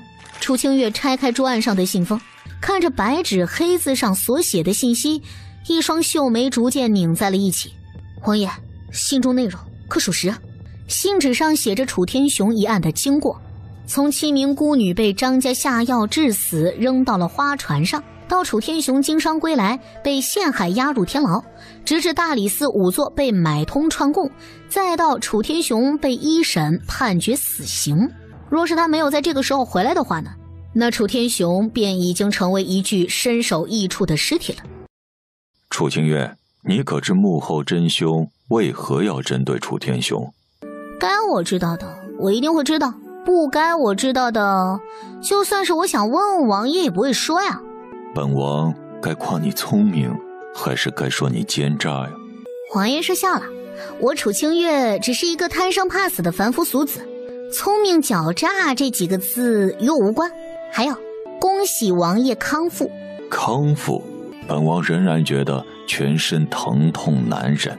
话音落下，顷刻间萧玉衡身子一斜，整个人的重量直接压在了楚清月的身上。萧玉衡，本王全身无力啊！烈风，搭把手，你家王爷要死了！被压住的楚清月嚷嚷着，门外把守的烈风赶紧滚过来帮忙。但烈风刚一走到书房门边，便被萧玉衡一记眼神喝退，迈出去的脚硬生生地收了回来。本王乏了。祖宗，你别睡啊！七祖宗，我求你做个人行吗？无视楚清月的哀嚎与怒火，萧玉衡就这样抱着楚清月冰凉的身体，心中升起了一丝从未有过的温暖。而在楚清月的内心，是升起了一丝从未有过的烦躁。烈风受王爷之命，给小世子和小郡主送来日常生活所需的物品，比如精美的衣服、各种书籍、好玩的小玩具、文房四宝等等等等。小世子，卑职也是奉命行事，还请您不要为难卑职。烈风先生，我楚家与三王府并不相熟，也不可能相熟，希望烈风先生转告三王爷，就说我楚府承蒙抬爱，受不起这份情。稚嫩的声音字字句句透着坚定，任由烈风磨破了嘴皮子也是无动于衷。今儿有他在，就别想踏入楚府大门半步。天策好可怕！姨姨不怕，哥哥不会凶姨姨的，哥哥只是在凶烈风叔叔和帅爹爹。楚灵儿安慰着楚清宁，但小心脏也是跟着毛毛的。外公，哥哥为什么不喜欢烈风叔叔和帅爹爹呢？这个嘛，外公也不知道啊。楚天雄被灵儿也是问懵了，但是有一点楚天雄很清楚，小天泽和三王爷之间一定是有着微妙的关系，否则这一大一小两个人不可能这般相似。楚府门外，烈风终是败下阵来，想他堂堂三王府的侍卫，人送外号是恶面修罗的凌烟阁第二高手，如今却连一个小屁孩都对付不了，还处处被对得哑口无言。不愧是三王爷的血脉，怎么来的怎么走。萧雨恒，只要有我楚天泽在，你休想对娘亲和灵儿下手。王爷，看来只有纳兰公子才能对付小世子了。楚清月呢？回王爷，楚清月一大早就被霍安给抓走了，说是去验尸，可是又吃饭又是说笑，实在可恶。俗话说得好，子债母偿嘛。他在楚天泽手中受到的窝囊气，加倍的偿还给楚清月。你喜欢霍安？啥？喜欢霍安？哪个王八蛋造的谣啊？是饭不好吃吗？尸体不好玩？还是说钱多的没地儿花了，我有时间谈情说爱吗？再说了，我的三观和审美都很正常好吗？既然如此，你为何要一而再再而三地帮助霍安查案验尸？是他强行掳走我去案发现场，我是受害者。他娘的，他还欠我钱呢！王爷，你到底是听哪个死爹没妈的狗东西造的谣啊？你放心，只要王爷告诉我，我绝对会把他的尸体处理得干干净净，绝对不会给王爷您添麻烦的。那本王倒想知道你的三观和审美是何等标准啊？这个嘛，主要看缘分啦。但是长得太好看的不能要，会抢我的风头；长得太丑的也不行，过一辈子看着怪膈应的。但不排除真爱。楚清月说着自己对另一半的标准，但不论是任何一点，萧玉衡都不在其中。本王要吃炸酱面、奶油蛋糕和八宝鸭，做不好不准他出三王府半步。这货又咋了？年纪轻轻咋就更年期了呢？楚天雄，交出万里江山图，饶你不死。万里江山图？你们是谁？我们是谁还轮不到你管。万里江山图你是交还是不交？黑衣杀手明显不想与楚清月废话，目的只为万里江山图。万里江山图确实在我手中，只是我为什么要给你们呢？楚清月摇了摇头，示意楚天雄待在马车上不要下来，一会儿发生任何事情都不要回头，去三王府。随着一声马的嘶鸣声划破夜空，被匕首刺中的骏马因剧烈的疼痛跑向远方，直至马车消失在视线中，楚清月方才回过身。楚清月，只要你交出万里江山图，我便可放你一条生路，否则就算他们逃到天涯海角，也会给你陪葬。平南王府的侍卫为什么要扮作黑衣杀手，想夺走万里江山图呢？既然你知道我们的身份，今日这万里江山图我要了，你的命我也要定了。这可不行，我这个人呢最是胆小惜命，而且还特别的倔。你越是想要的东西，我越是不给。说时迟那时快，黑夜之中，两名黑衣杀手一左一右地冲了上来，两把长剑对准了楚清月的脖颈，银光交错。就在两把长刀即将落下之时，扑通扑通两道沉闷的声响回荡在众人耳边。只见两名黑衣杀手浑身抽搐的倒地不起，二人心脏处各被一支银针没入。唐门暗记千机匣。楚清月再次转动着千机匣的机关，一瞬间，数以百计的银针向四周飞溅开来，银针上淬满了剧毒。楚清月还未真正动手，平南王府的侍卫便已经团灭了。一堆没用的废物，竟然败在你手中，我倒是小看了你呢。楚清月，楚清月，没想到你手中竟有唐门绝门暗器千机匣，唐宁和你是什么关系呀？东方真武大帝也好，西方宙斯显灵也罢，亦或满天随便一个神佛都行，但凡能够驱散恶鬼的主，戏女愿用10斤脂肪来换，不，20斤也行，只要别是凶就行。无知妇人，我乃雪煞宗蒋英语是也。蒋英语 ？What's your name？ 这是什么反邦鸟语啊？血煞宗红衣杀手蒋英语半眯着双眼，不懂楚清月方才说的那一番话是何意。但是不管如何，今日若是不交出万里江山图，就别想留下全尸。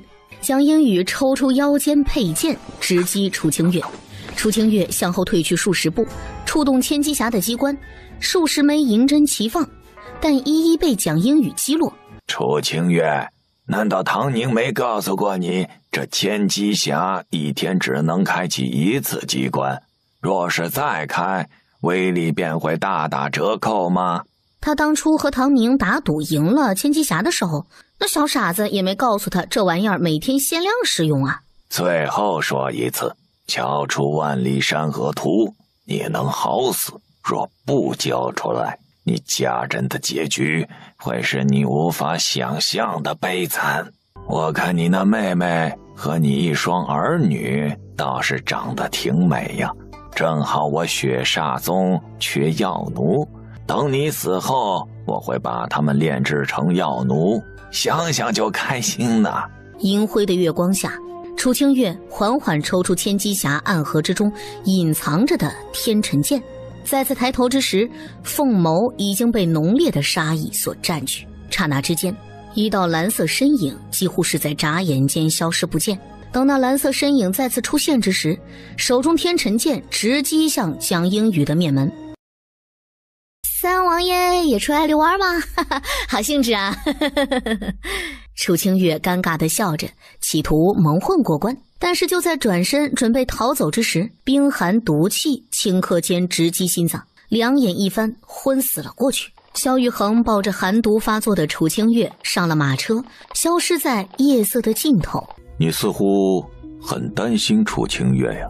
陛下，楚清月是大理寺仵作，也是微臣的下属，至少在验尸这一块，鲜少有人能胜过楚清月。是吗？倒是朕的三弟似乎也十分担忧楚清月呀。陛下，平南王的事情怎么处理？霍安看了一眼已经死透了的血煞宗之人，身为萧国官员，勾结江湖匪类，为了得到万里山河图，不惜牺牲数条人命陷害楚家，甚至是亲手杀了自己的儿子，累累罪行罄竹难书。想必平南王不知自己派出的杀手已经被楚清月给杀了，狼子野心也早就已经暴露了。陛下不过是想要利用三王爷和平南王坐收渔翁之利，只可惜平南王气数将尽了。平南王一事就让三弟去处理，朕不会失望。而楚清月……话未说完，恰恰因为如此，萧锦瑜露出的笑意更是散发着危险的味道。无碍了。三王爷恩情，楚某今生今世铭记于心。哭鼻子的男人会让天下人耻笑。我才没有哭呢，今年风大，眼睛里面进了沙子了。看着小家伙这个模样，萧玉衡挑着凤眸，将楚天泽又是委屈又是害怕又是担心的种种表情收入到眼底。不愧是他们萧家的男人，是他萧玉衡的血脉，遇事沉着冷静，但是身为男人，即便是刀架在脖子上也不能够掉泪。别以为你救了我娘亲，我就会对你感恩戴德，一码事儿归一码事儿。话音落下，看了一眼比自己高出不少的男人，楚天泽转身离去。这孩子一点也不讨人喜欢呀。萧玉衡皱着剑眉，看着渐渐消失在视线之中的楚天泽，口中虽是嫌弃，可脸上的表情又是另一番说辞。没辙呀，父子俩怪不得都一样。王爷，昨晚的事儿已经查明白了。烈风禀告着关于昨晚上发生的那些事情起因。平南王勾结血煞宗，企图从楚天雄手中拿走万里山河图。听到此话，萧玉衡丹凤眸微微上扬，唇角的笑意逐渐冰冷。栽赃陷害不成，改用明抢了吗？7名孤女被奸杀，楚天雄被陷害的案子，便是平南王府操控张家一手策划而出的。若不然，张家哪有这个能力在萧国都城惹事儿？但由于楚清月的出现，打乱了计划，张家败露了踪迹，这也让平南王舍弃了张家这一枚棋子。王爷，陛下这是打算坐收渔翁之利吗？既然皇兄想要收网，那本王便随了他的心愿，这是谢礼。楚天雄用实际行动来表达自己的感谢，感谢萧玉衡救了楚清月。萧玉衡也没有推脱，直接拆开了信件，丹凤眼淡淡的扫视着白纸黑字上所写着的内容。在看到信件上罗列的一排名字的时候，目光又折回到楚天雄的身上。楚三爷真的打算将这份名单交出来吗？三王爷说笑了，楚三爷早就已经死了，楚某不过是一个寻寻常常的没落商人而已。楚天雄话中有话，一方面是表明自己的身份不再是楚三爷，另一方面也是在告诉萧玉衡，他之所以将这份名单交出来，完完全全是为了感激萧玉衡救了楚清月而已，无关其他。再者，如果楚某真的是楚三爷的话，必然不会让自己的女儿陷入这等困境。岳正大人应该知道，这份名单一旦交给本王，10大家族甚至是各国皇室也会对楚家不离。那2个孩子难道真的是三王爷的？三王爷能否如实相告，5年前到底发生了什么事情呀？难不成楚清月还没有与岳正大人说起5年前的事情？从未，还请三王爷告知，楚某愿意将另一份名单献上。楚天雄也豁出去了，甘愿奉上另外一张名单。于是乎，不喜言辞的某王爷添油加醋地说了5年前白云寺发生的那一幕，将一个邪恶少女如何强迫无辜与和尚圆房的事情描绘得绘声绘色的讲给楚天雄听。听完这一切，楚天雄脸都绿了，怪不得楚清月这个死鸭崽子不愿意提起5年前的事情，感情是这样啊。岳正大人如今放心便是，本王既然已经还俗，而且与清月之间又有一双儿女，本王自然会承担父亲的责任。只不过王爷但说无妨，是楚某管教女儿无方，让她犯下了此等恶行呀。本王苦苦寻找清月5年，如今终于找到了他们母子3人，只不过清月似乎已经忘却了与本王之间的点点滴滴，并且她还说她是一个提起裤子不认人的女人。三王爷，这件事情是清月有错在先，无论于公于私，楚某都会让清月承担自己该有的责任。说着，楚天雄将袖中藏着的另外一份名单放在了桌案上，而后起身，头也不回地离开了，这让一旁目睹了一切的烈风默默地伸出了大拇指，无论是眼神还是行动，都赞赏着自家王爷的无敌。楚清月和王爷的事情他是知道的，最开始整个三王府的人都认为楚清月是皇帝派来暗杀王爷的刺客，但是随着一件件的事情被发生，众人才得知楚清月只不过是在恰当的时间出现的意外，然后一切的事情就这么发生了下来。可是吧，一想到王爷在这件事情中将自己塑造成了纯良的小和尚，烈风就忍不住的想笑。喝了大国医给开的药，楚清月一下子就感觉到全身上下自在了不少。老头儿，你是不是病还没好啊？怎么一个下午都是阴阳怪气的？到底有什么事情啊？还要一脸神神秘秘的样子？难不成说你又找了个媳妇儿？滚蛋！老子对你娘亲忠贞不渝，这辈子呀只爱你娘亲一个，别打岔。老子问你一件事儿啊，你要老老实实的回答。到底什么事儿啊？搞得我紧张兮兮的。楚天泽和灵儿的亲生父亲是不是三王爷？是不是萧玉衡那个王八蛋说了啥乱七八糟的瞎话了？我不是告诉你了吗？灵儿和天泽的爹是一个普通的男人，后来被大火给烧成了灰烬，骨灰还被风给吹走了，死得老惨了。楚清月，你当老子是瞎子，还是当天下人都是瞎子呀？天泽长得就和三王爷身上扒下来一样，而且和5年前白云寺发生的那一晚对上了时间，你还想骗老子吗？5年前白云寺的事你都知道？老子不仅知道，还知道呀，你始乱终弃三王爷，5年前对三王爷做出了惨无人道的事情后就消失匿迹。你知道老子这5年来是怎么担心你的吗？啊，还以为啊你被人绑架了，被人贩子偷走了，以为你死在外面了，日日夜夜担心你，老子是吃不好睡不好，结果你呢啊，睡了三王爷拍拍腚就走人了。你他妈的至少给老子一封信，让老子知道你差的是平安呀！啊，是啊，我的错，千不该万不该，我不该在5年前跑到白云寺强行霸占了和尚，不该消失5年不给你写个音信。你他差的，老子就不敢生你，生了你之后呀，也该掐死你。你老说的对，当初生我的时候就应该掐死我，安慰着楚天雄的情绪。楚清月表面上承认着所有的错误，可心中早就将萧雨恒这个狗日的骂了180遍了。萧雨恒，你给老娘等着！整整一下午的时间，楚天雄都在训斥着楚清月，说是训斥也不尽然，更多的是5年来对女儿的思念。好，我知道错了，以后绝对不会再发生这样的事情了。我用我善良的人品来发誓。就你善良的人品，谁家的差的善良的大闺女会去强迫和尚呀？啊！楚老头，你还是我爹吗？我是你捡来的吧？楚清月白了楚天雄一眼，当年的事情又不是他自愿的，那也就是万恶的古代社会吧。若是放在法治健全的现代，还能容忍那个狗日的猖狂吗？不过话又说回来了，一下午的时间，楚天雄都在为萧雨恒说话，这不太符合一个商人的利益价值观呢。想到此，楚清月想起一件事情来。老头，万里山河图是什么东西啊？平南王府的侍卫装扮成杀手，夺取你手中的万里山河图，一次不成便有第二次。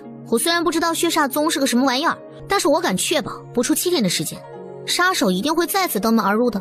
丫头，接下来爹爹要说的话很重要，甚至关乎到了齐国。先前爹爹不告诉你呢，是想保护你和青宁安康。可现在看来呀，这一层微妙的平衡已经被打破了。最开始楚清月只以为这什么劳什子的万里山河图最多就是个名画之类的宝物，价值几百万两金银。平南王正是冲着万里山河图的价值才下杀手一次一次的陷害，想要杀死楚天雄的。但是随着楚天雄所说之言越发的惊人，楚清月倒吸了一口凉气。老头儿，你不是在忽悠我吧？万里山河图竟然是宝藏图，其中隐藏着前朝大夏帝国取之不尽用之不竭的金银财宝。等一下，我梳理一下信息啊。第一，万里山河图是宝藏图。第二，在七国还未形成之前，一个叫做大夏帝国的强大王朝统治着这一片大陆。第三，随着大夏帝国崩溃，君主在临死之前将万里山河图交给了一个将军，而那将军为了不让叛军找到宝藏，便将一整张的万里山河图划分成为了7份，得到7份的万里山河图碎片的人混入了后来的七国。第四，萧国的楚家便是那将军的后代，也是持有万里山河图最为重要的一部分的7人之一。所以说，平南王想要得到万里山河图的目的，就是想要得到无限的大夏帝国的宝藏。对，当日刑场之上，平南王混迹其中，想着以砍头之刑逼爹爹交出万里山河图，而张家便是平南王的棋子之一。怪不得，我就说嘛。楚清月已经猜到了种种，也就是说，万里山河图还在老头的手里面。娘亲，哥哥和帅爹爹打起来了，哥哥把帅爹爹给咬了。三王爷，小孩子不懂事儿，您是三王爷，总归不会和一个小孩子过不去吧？楚清月笑着，虽然不知原因，可是自家儿子做事一定是有所源头的。看着楚清月的那张笑脸，萧雨恒背过双手，右手食指上还残留着楚天泽深深的牙印。既然小孩子不懂事，本王便代替清月好好管教一下孩子。3日后开始，本王府上的先生会教导2个孩子识文断字。首先，多谢三王爷救命之恩，我楚清月必然会偿还三王爷这个天大的人情。但天泽和灵儿是我楚清月和王夫的孩子，2个孩子的问题就不劳烦三王爷操心了。说完话，楚清月朝着萧雨恒俯身行礼，转身。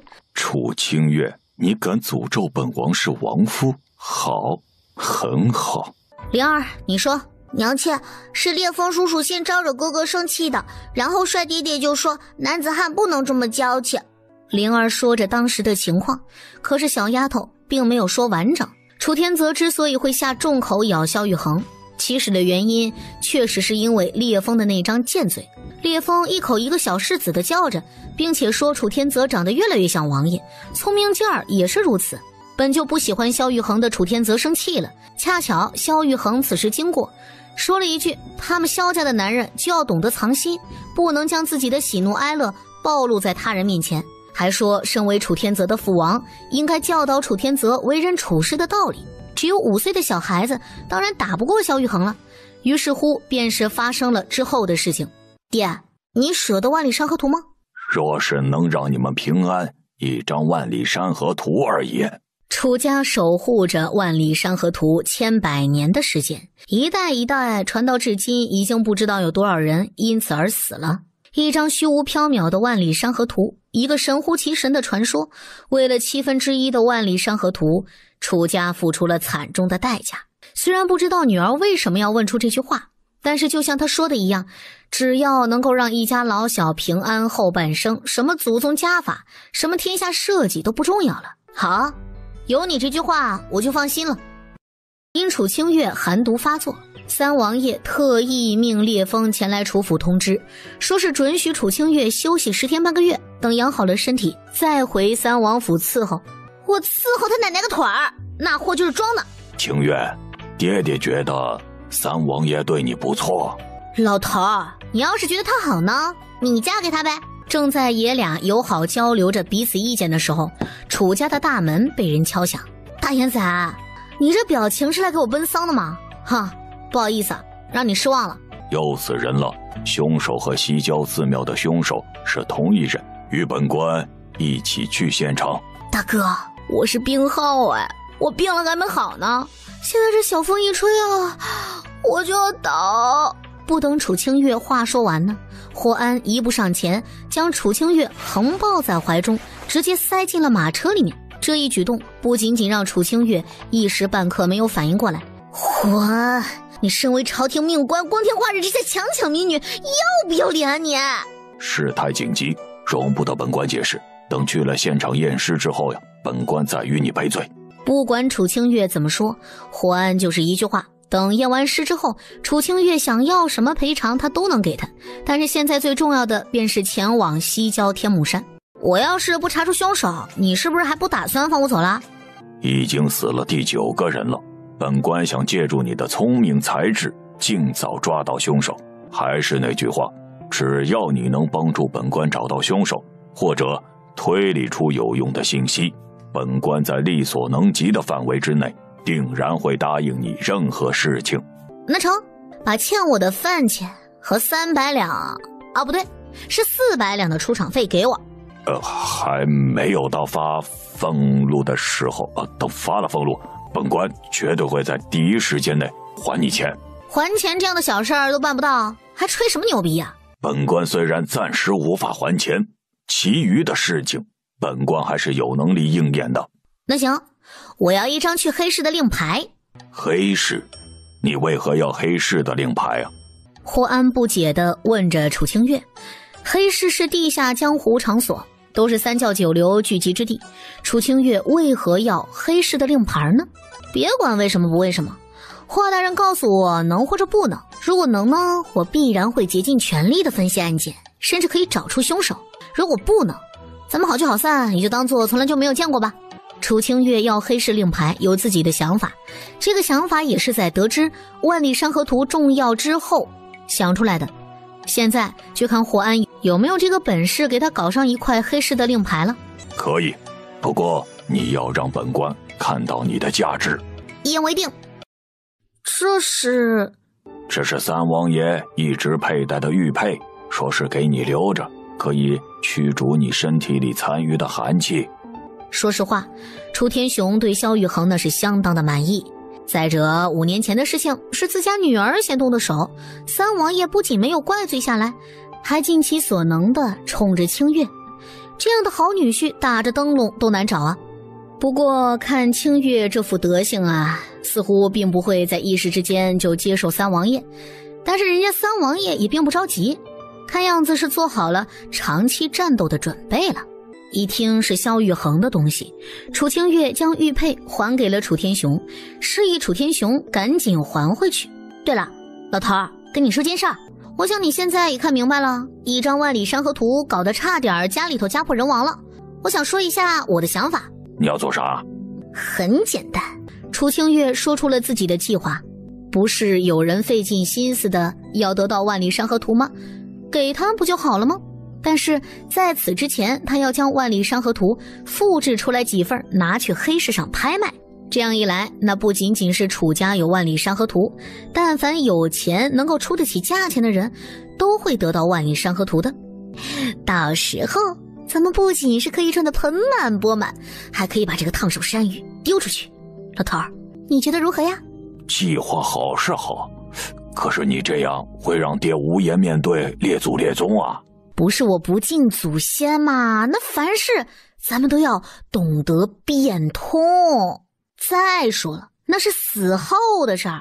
你要是不放心的话呢，等你死了后，我给你烧一对武功高手，到时候就算是见到的列祖列宗，也可以横着走，对吧？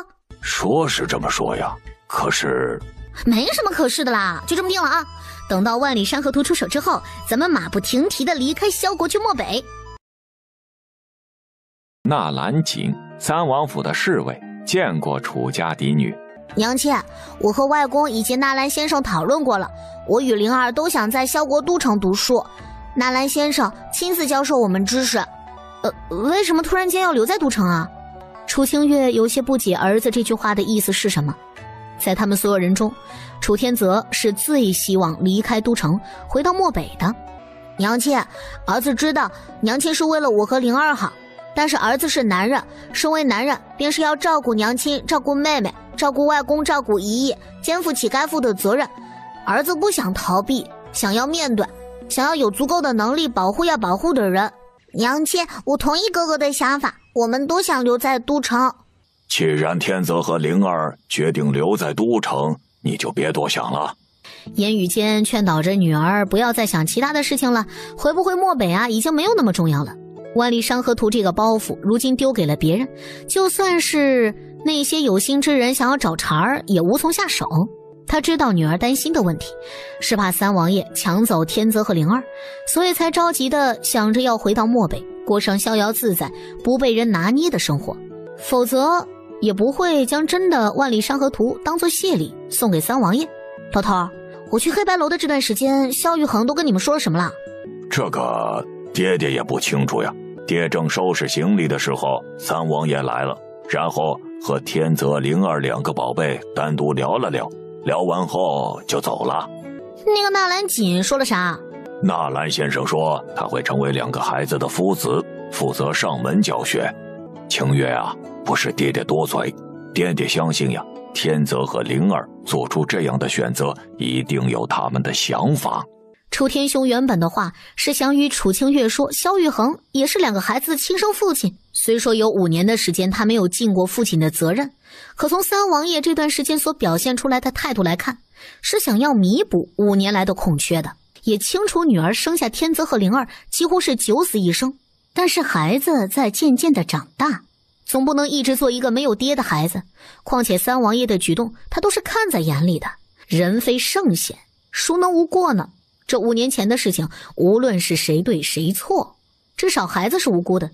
王爷，我纳兰锦敢用项上人头保证，放眼整个萧国8岁以内的孩子，没有人能比得上咱们三王府小世子的聪明，没人能比得上咱们三王府小郡主的可爱。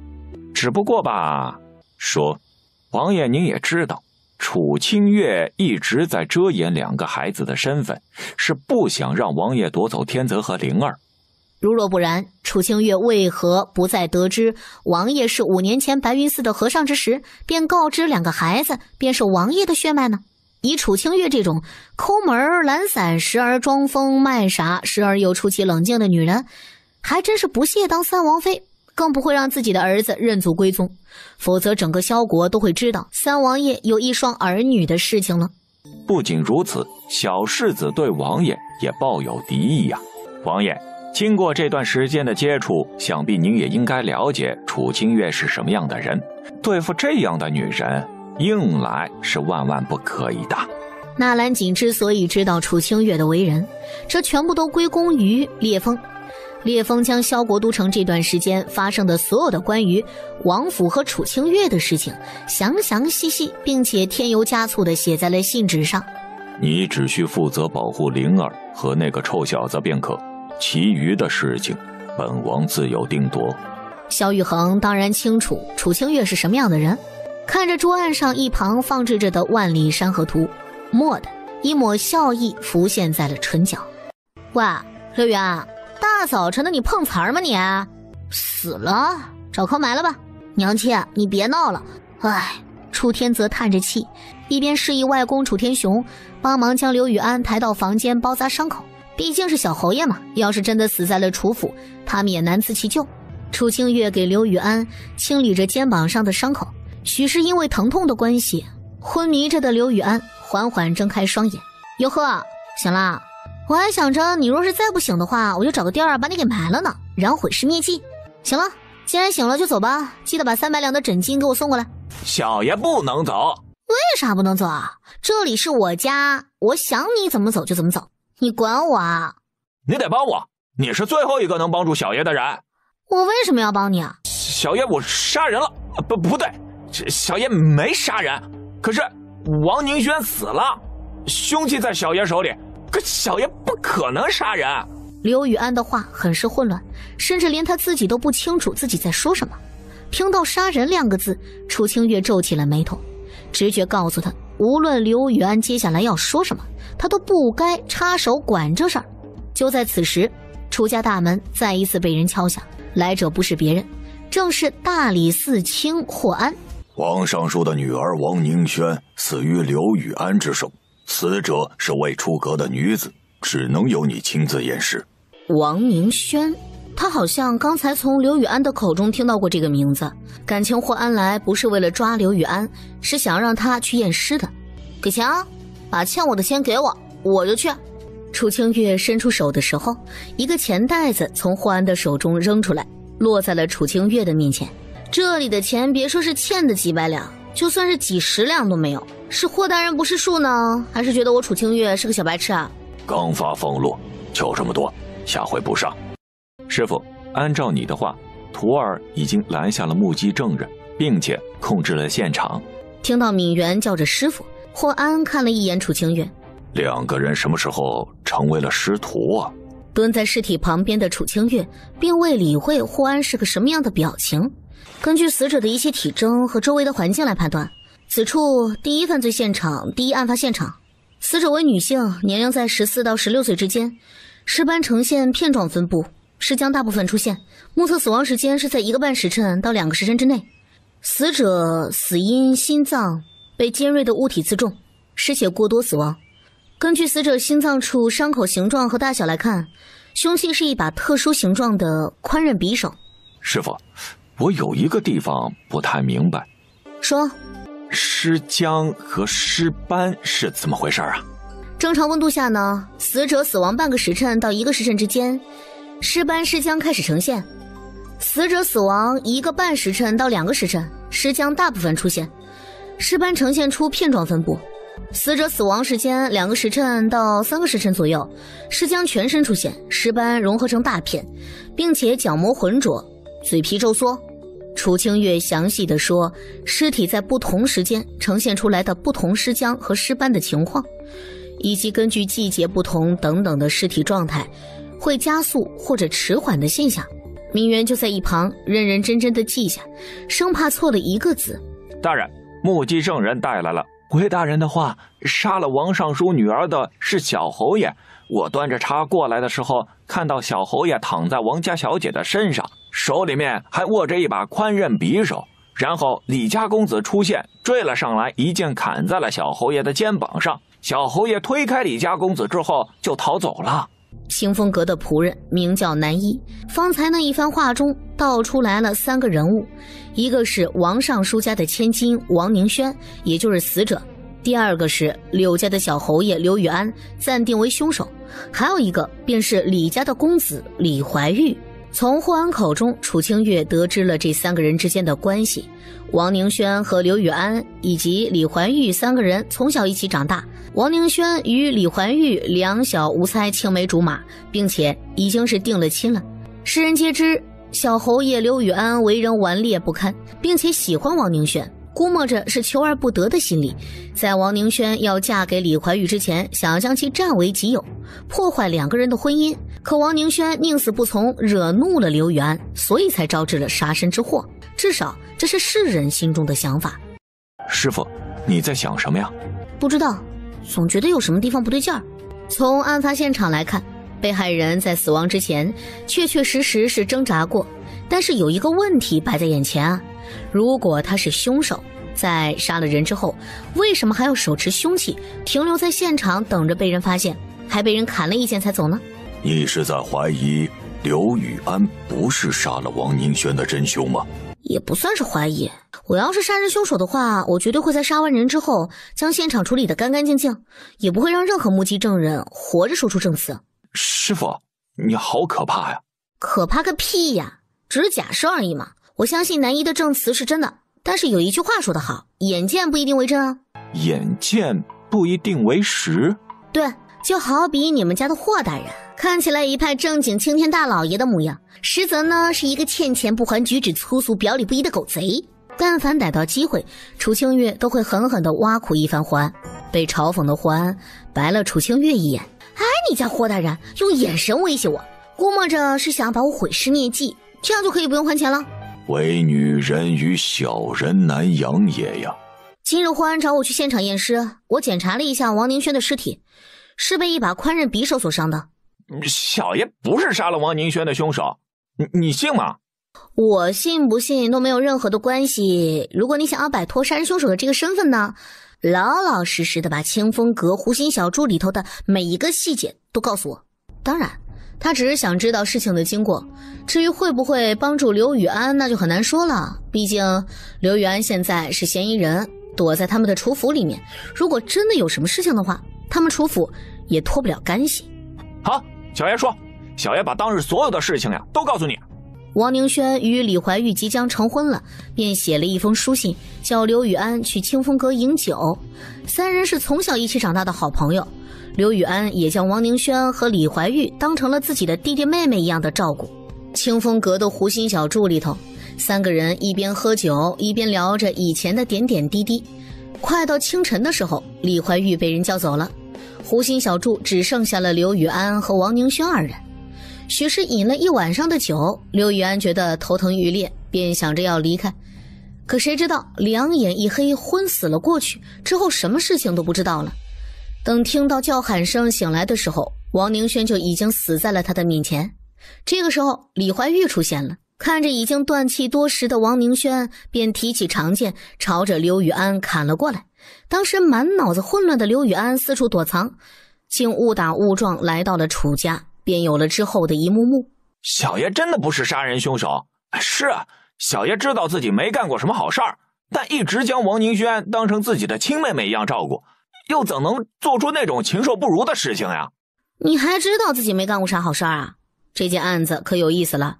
在刘雨安昏迷的这段时间，到底发生了什么事情导致了王宁轩的死？楚清月，小爷和你有仇不假，但咱们公司分明啊，你是大理寺的仵作，和三王爷以及霍安走得近，只要你帮助小爷洗刷冤屈，小爷答应你任何要求。我为什么要揽下这个烂摊子啊？小侯爷应该知晓，你这一次惹上的可不仅仅是王尚书一家，还有兵部侍郎李家，即便你们侯爷府势力再大，也难以保全一个杀人凶手。除非小侯爷答应我一件事情，我不仅可以帮你洗去冤屈，更能够找出杀害王宁轩陷害于你的真凶，如何呀？好，只要你能让小爷我沉冤昭雪，小爷什么事情都答应你。一言为定啊！既然如此呢，小侯爷接下来所有的举动都要听我的安排，否则的话，不出3日，你便会身首异处。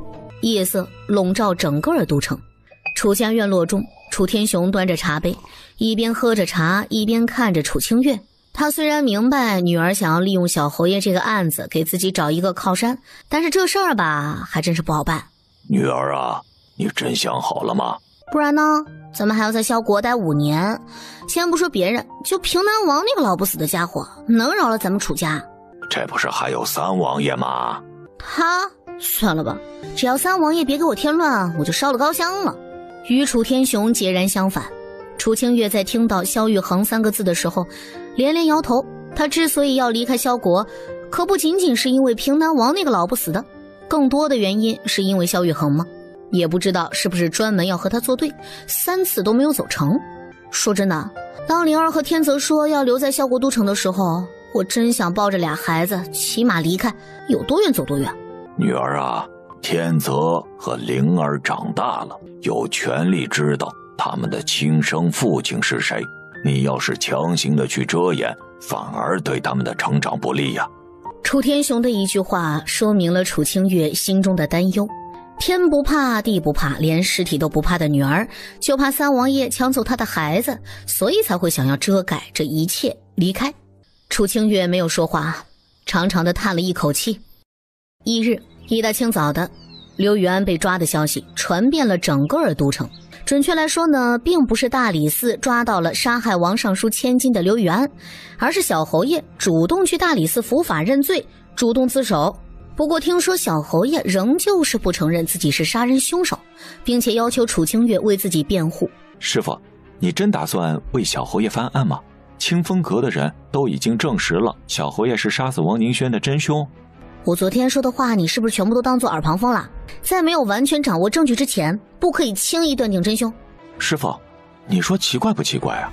小侯爷自首后不久，老侯爷就出现在了大理寺，对着小侯爷劈头盖脸就是一顿胖揍。不过老侯爷却和霍大人点名要你给小侯爷翻案。听到此话，楚清月微微皱着眉头，锋眸一挑，几番思量之下就明白了这其中的缘由。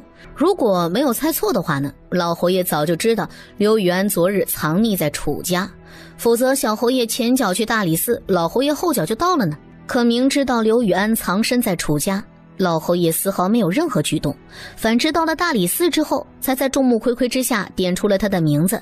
看来昨天他与小侯爷说的那些话，老侯爷都听在耳中了。这老头儿有点意思。楚清月，你是不是觉得自己会验尸，就以为自己可以上天了？吃火药了，火气这么大。本官火气大，你可知这一次你揽下了什么大事啊？真以为自己有三王爷护着就可以无法无天了吗？打住，我是我，三王爷是三王爷，能说话就好好说，不能说话就闭上你的腚。感受着霍安无法遏制的怒火，楚清月着实不明白这货生气的原因为啥。大理寺内不得放肆，不得放肆，今日不放肆也得放肆。我李怀玉就算是血溅当场，也要为宁轩报仇，杀了这对狗男女。还不等霍安开口阻止呢，砰的一声，电光火石之间啊，原本想要杀了楚清月的李怀玉，却反被一脚踹在了这个木柱子上。楚清月，这是兵部侍郎家的嫡长子李怀玉，你别冲动。李怀玉，楚清月呢喃着李怀玉这3个字，锋眸之中寒意渐浓。还不等霍安反应过来呢，楚清月一个利落的回旋踢，一脚命中了李怀玉的肩膀。看在霍大人的面子上，仅要你的一条胳膊，若有下一次，便是你的脑袋。楚清月，你给本公子等着！李怀玉咬牙切齿地瞪着楚清月，恶狠狠的话语发着毒誓，要让楚清月与刘禹安不得好死。抬李公子去医馆。本就糟心的霍安，现在更是添了堵，还没明白过来楚清月和刘禹安凶杀案之间的关系。如今这个女人又闯下了这样的祸端，华大人可是都看在眼里。李怀玉先动手要杀我在先，我只不过是正当防卫，废了他一条胳膊而已。你还而已？你可知兵部侍郎李家的男人个个从军，李怀玉又是李家嫡长子，你如今废了他一条胳膊，兵部侍郎又如何能放得过你啊？按照霍大人的意思，我刚才是不是应该下手重一些，直接将李怀玉给杀了，再毁尸灭迹来的干脆啊？放心吧，我楚清月可不是一个兵部侍郎想杀就能杀的。他世俗，也不喜欢招惹麻烦，更想借着别人的势力来做靠山，抵挡住一些不必要的烦心事儿。可一旦有人越了界，那就别怪他下手无情了。真当他楚清月这5年来参风引路去了吗？你这个女人！本王旧疾复发，这段时间就留在楚府了。不行，天泽，你带着灵儿和姨姨去玩。儿子知道了。走之前，楚天泽看了一眼萧玉恒，那眼中的神色充满了敌意。他人虽小，可是心里明白萧玉恒的目的是娘亲，哼，他绝对不会让萧玉衡的目的得逞的。我楚府庙小，容不得三王爷这尊大佛。本王府邸的厨房着了火，思来想去，这段时间也只有暂且吃在楚府，还希望岳父大人莫要嫌弃啊。萧玉衡的回答很明白，本王就是不走黑，你能奈我何呀？不嫌弃不嫌弃啊，三王爷想待多久就待多久啊。老头儿，你是不是病了还没好啊？引狼入室啊你！黄鼠狼给鸡拜年，明摆着没安好心啊！爹爹相信三王爷是正人君子。那你那意思，你女儿我是黄鼠狼呗？纳兰锦被楚清月这句话逗得笑出了声。三王爷之所以要留在楚府，一方面三王府的厨房确实是着火了，但这把火呢是王爷他自己点的，能从容不迫地点了自家房子的人，估摸着萧国100年历史中唯有王爷一人。另一方面，王爷是担心楚清月被兵部侍郎的人暗算了。当大理寺侍卫传信，众人得知楚清月废了李怀玉的臂膀之时，他们只能赞叹楚清月的勇猛，不仅仅接下了小侯爷的案子，还打了李怀玉，不愧是敢强迫他们家王爷的女中豪杰呀！兵部尚书李云超那人手段阴狠毒辣，嫡长子被废了一条手臂，一定不会善罢甘休。小爷刚刚想起来，在清风阁的时候，除了桃花的香气之外，还听到了琴声。琴声？小爷十分确定，虽然在喝断片的那段时间不知道发生了什么事情，但确确实实有一道琴声响起。哎，你去问问清风阁的人，应该也都听到了。刘禹安十分确定地说道，还是那句话，他喝多了酒，但不代表他就聋了，一定是琴声。而且那首曲子很熟悉，可一时半刻也想不起来那曲子在哪里听过。你闻闻，你说的桃花香是不是这个香气啊？楚清月将红妆铺子里头买来的桃花香粉递给了刘禹安。当桃花香粉的盖子打开的一瞬间，刘禹安连连点头，确认自己闻到过的桃花香就是这个味道。一样的味道。既然如此，那他推测的3点疑问之中的第2点就算是落实了，李怀玉身上的桃花香就是桃花香粉。咋了？有什么不妥之处吗？没什么，今天晚上发生的事情不许对外人说起，就连昏安也不行。哎，放心，小爷的嘴可是出了名的严实，就算是严刑拷打，也绝对不会说出半个字。刘禹安赌咒发誓，不会把今天晚上2人谈话的内容告诉给第3个人。楚清月这才放心的离开了大理寺牢狱。楚清月，交出万里山河图，我可以给你留一个全尸，否则的话，我便将你碎尸万段，让楚家所有的人为你陪葬。难道你不知道我所有的万里山河图都被江公子买走了吗？你要万里山河图找他去啊，找我做什么？楚清月，别以为我不知道你心中所想，还是那句话，今日若是交出真正的万里山河图，我雪煞宗可留你全尸，若不然你们楚家便会死无葬身之地。合着我怎么说你都不相信，想要杀我全家灭口呗？原来是和娘娘腔一个势力的恶人呢，平南王那个老不死派来的。拿命来！血煞宗韩星，血煞宗天字号的杀手，绝不轻易出手，但凡见过韩星出手的人都死于他的长刀之下。韩星本是不屑杀一个妇孺，可血煞宗另一个天字号杀手蒋英宇惨死在楚清月之手，于公于私他都要告诉世人，血煞宗不是一个小小的楚清月能够抗衡的。原本占据上风的韩星咚的一声倒在地上。当楚清月被逼到死角退无可退之时，当韩星手中的长刀即将结束楚清月性命之时，楚清月抄起地上的一块板砖，纵身上前，以攻为守，一板砖狠狠利落地敲晕了韩星。我让你狂，让你威胁老娘，让你看不起老娘。楚清月利用熟络的法医学知识，将韩星全身上下的骨头一一拆了下来，一声又一声咔咔的脆响回荡在夜色之中。三王爷，你怎么来了？王爷得知血煞宗的杀手的踪迹，便马不停蹄的来救你。我没事儿，我是谁啊？不等楚清月说完话呢，萧玉衡一步上前，紧紧地将楚清月拥在怀中。月儿，聂风，你看三王妃是不是脸红了？这大黑天的，我有点看不清楚呀。三王妃，楚清月，王爷和楚清月也没成婚呀。没成婚就不能叫三王妃了？你是不是傻呀？三王妃都给王爷生了一对儿女了，这三王妃3个字，楚清月自是理所应当呀。纳兰锦半眯着一双笑眼，都说王爷冰冷无情，嗜血残酷，可如今这么一看，王爷撩妹的手段那真是一绝呀。说话之人有心无心暂且不表，楚清月听到纳兰锦和烈风2个人的对话，恨不得把他俩给掐死。老娘没说过要和萧玉衡成婚，现在不会，以后也不会。还有天泽和灵儿是我老娘一个人生的，再敢乱逼逼，把你们拆了喂狗！炸了毛的楚清月推开萧玉衡，转身就走，根本就没有发现自己走的这条路是与楚家完全相反的2个方向。三王妃，你走岔路了，楚府是这边。纳兰锦好心地提醒楚清月走错了方向。王爷方才那一抱，野性十足，霸气十足，魅力十足，是个女人都挡不住。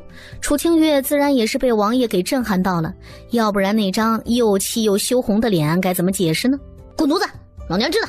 楚清月在走到纳兰锦面前的时候，一脚踹去，还好纳兰锦躲闪及时，要不然他这后半辈子可能就无儿无女了。天泽，你为什么这般讨厌王爷呀？王爷是你们的父王，必定会倾其所有来保护你们呀。纳兰先生，娘亲说过，我们的爹爹早就已经死在火海中，还请纳兰先生不要再提及此事。我有些口渴，先去喝水了。楚天泽不想和纳兰锦讨论这个问题。纳兰叔叔，其实哥哥是在怨，每次娘亲寒毒发作的时候，都会痛得死去活来的。狼爹爹只能红着眼睛，无力地看着娘亲。狼爹爹是谁呀？当年寒毒险些要了王爷的命，5年前月圆之夜正是寒毒发作之时，而楚清月阴差阳错的出现，让他和王爷有所牵连。王爷身上的寒毒全部渡入到了楚清月的身体里，寒毒发作时候所承受的痛苦是一般人想象不到的疼痛，唯有用最为亲近之人的体温一点一点的方可减缓疼痛。若是他人贸然近身的话，2个人都要承受万劫不复的死劫。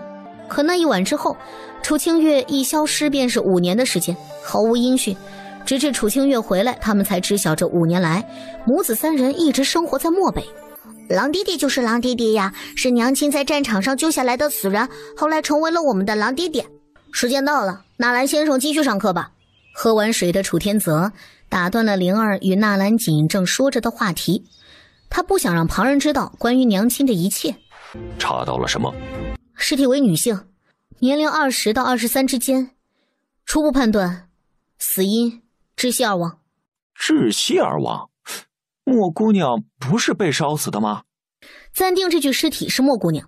如果莫姑娘真的死在火海之中，口鼻处会有大量的烟尘，肺部亦是如此，就和我当初判断那7名孤女并非死于溺水一样。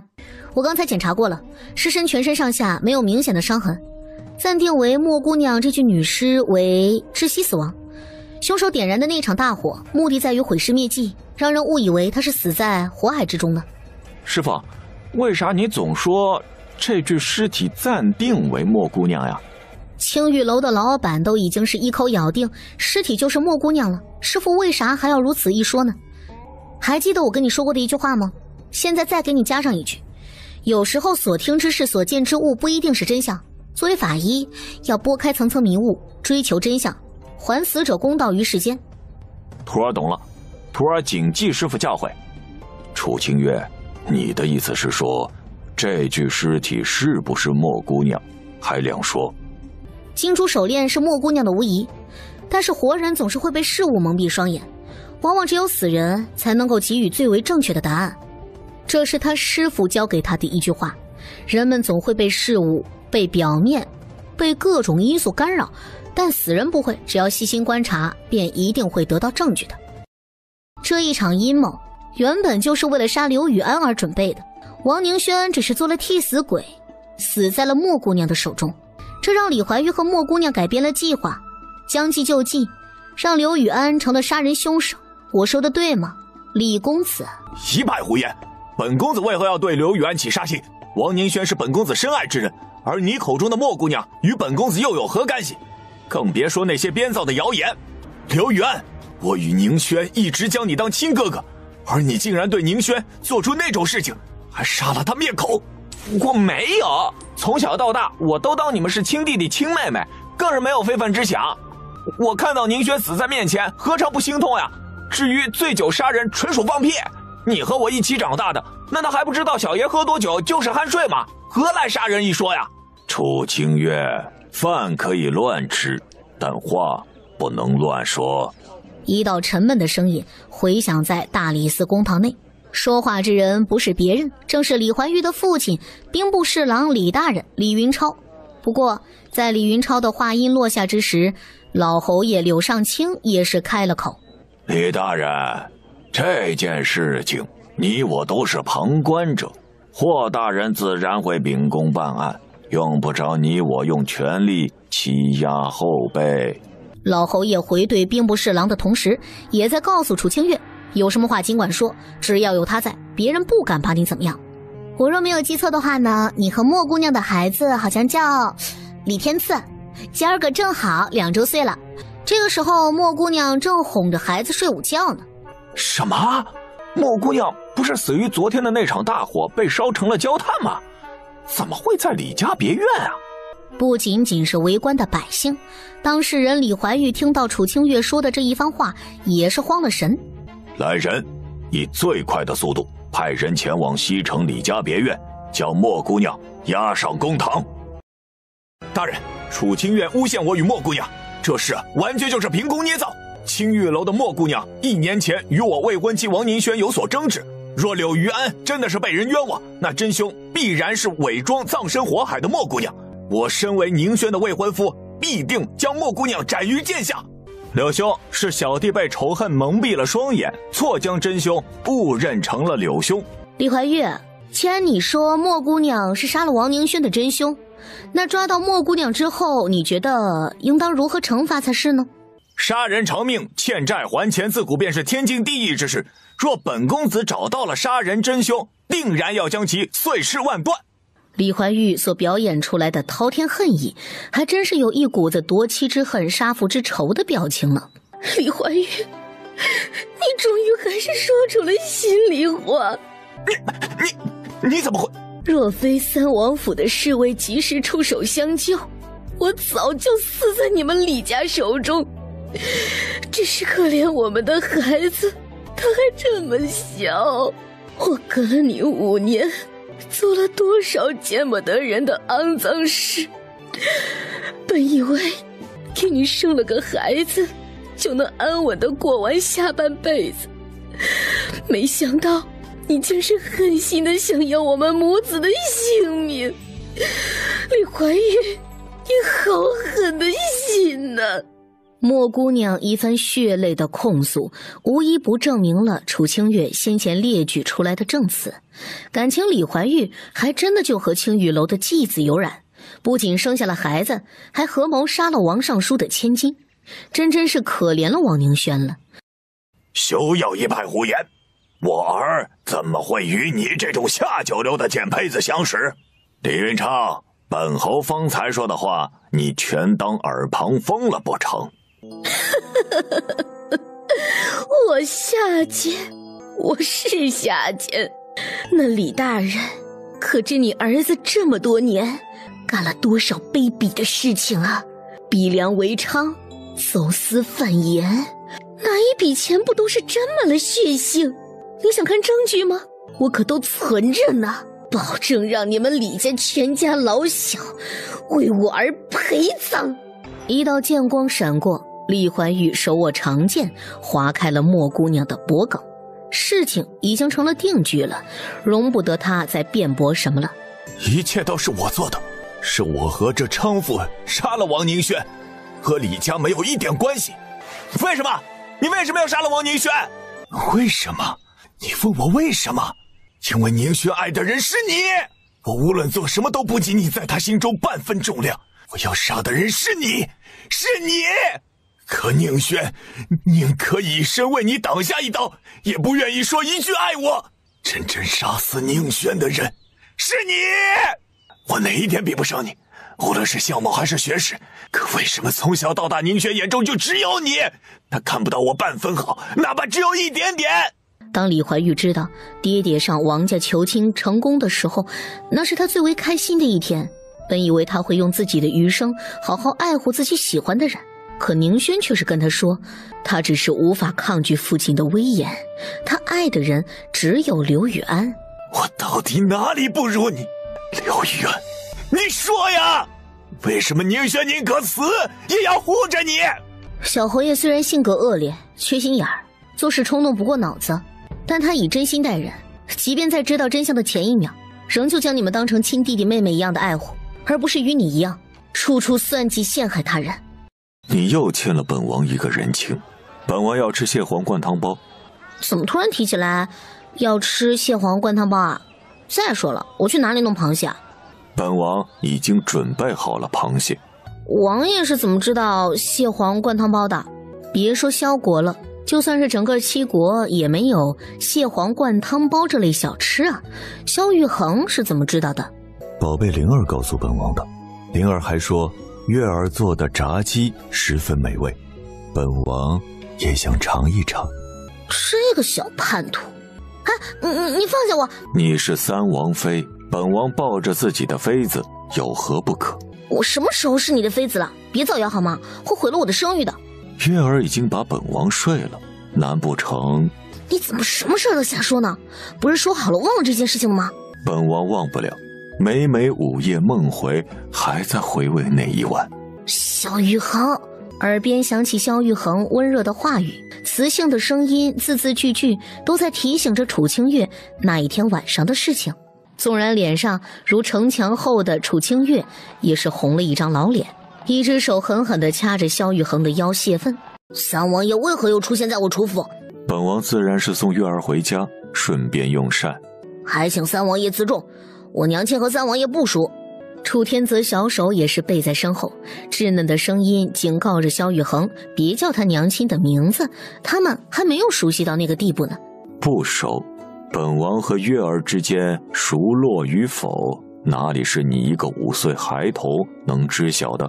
萧玉衡话中有话，言语之间指明了大人的关系，并非是一个小孩子能够明了的。小孩子就应该有小孩子的样子，装什么深沉呢？三王爷说笑了，娘亲与我是母子关系，总的来说要比三王爷亲近的太多了。唉，小灵儿，叹什么气啊？哥哥不喜欢帅爹爹，帅爹爹又讨厌哥哥，怎么办才好啊？灵儿放心，王爷呀，不仅不讨厌天泽，反之还很喜欢天泽呢。纳兰锦给灵儿解释着王爷为何用这般的态度对待楚天泽，原因很简单，身为萧家的男人绝对不能软弱，要时时刻刻保护身边重要的人。王爷之所以横眉冷对地对待那个小世子，一来是让小世子自小便懂得一个男人应该懂得的道理。很显然，只有5岁的小世子所表现出来的稳重，完完全全超乎了他们预料的范围。这二来嘛，王爷不懂得与孩子的相处之道。灵儿还好说，毕竟可爱的灵儿是喜欢王爷的，但天泽嘛，王爷一边想要接近天泽，又被自己儿子冷眼相对，心中怄气，于是乎一大一小见了面就横眉冷对，互相瞧不顺眼。别看王爷现在是一张冷脸，言语相对，其实他们家王爷心里头美着呢，时不时的就与他们炫耀一双儿女的聪慧可爱，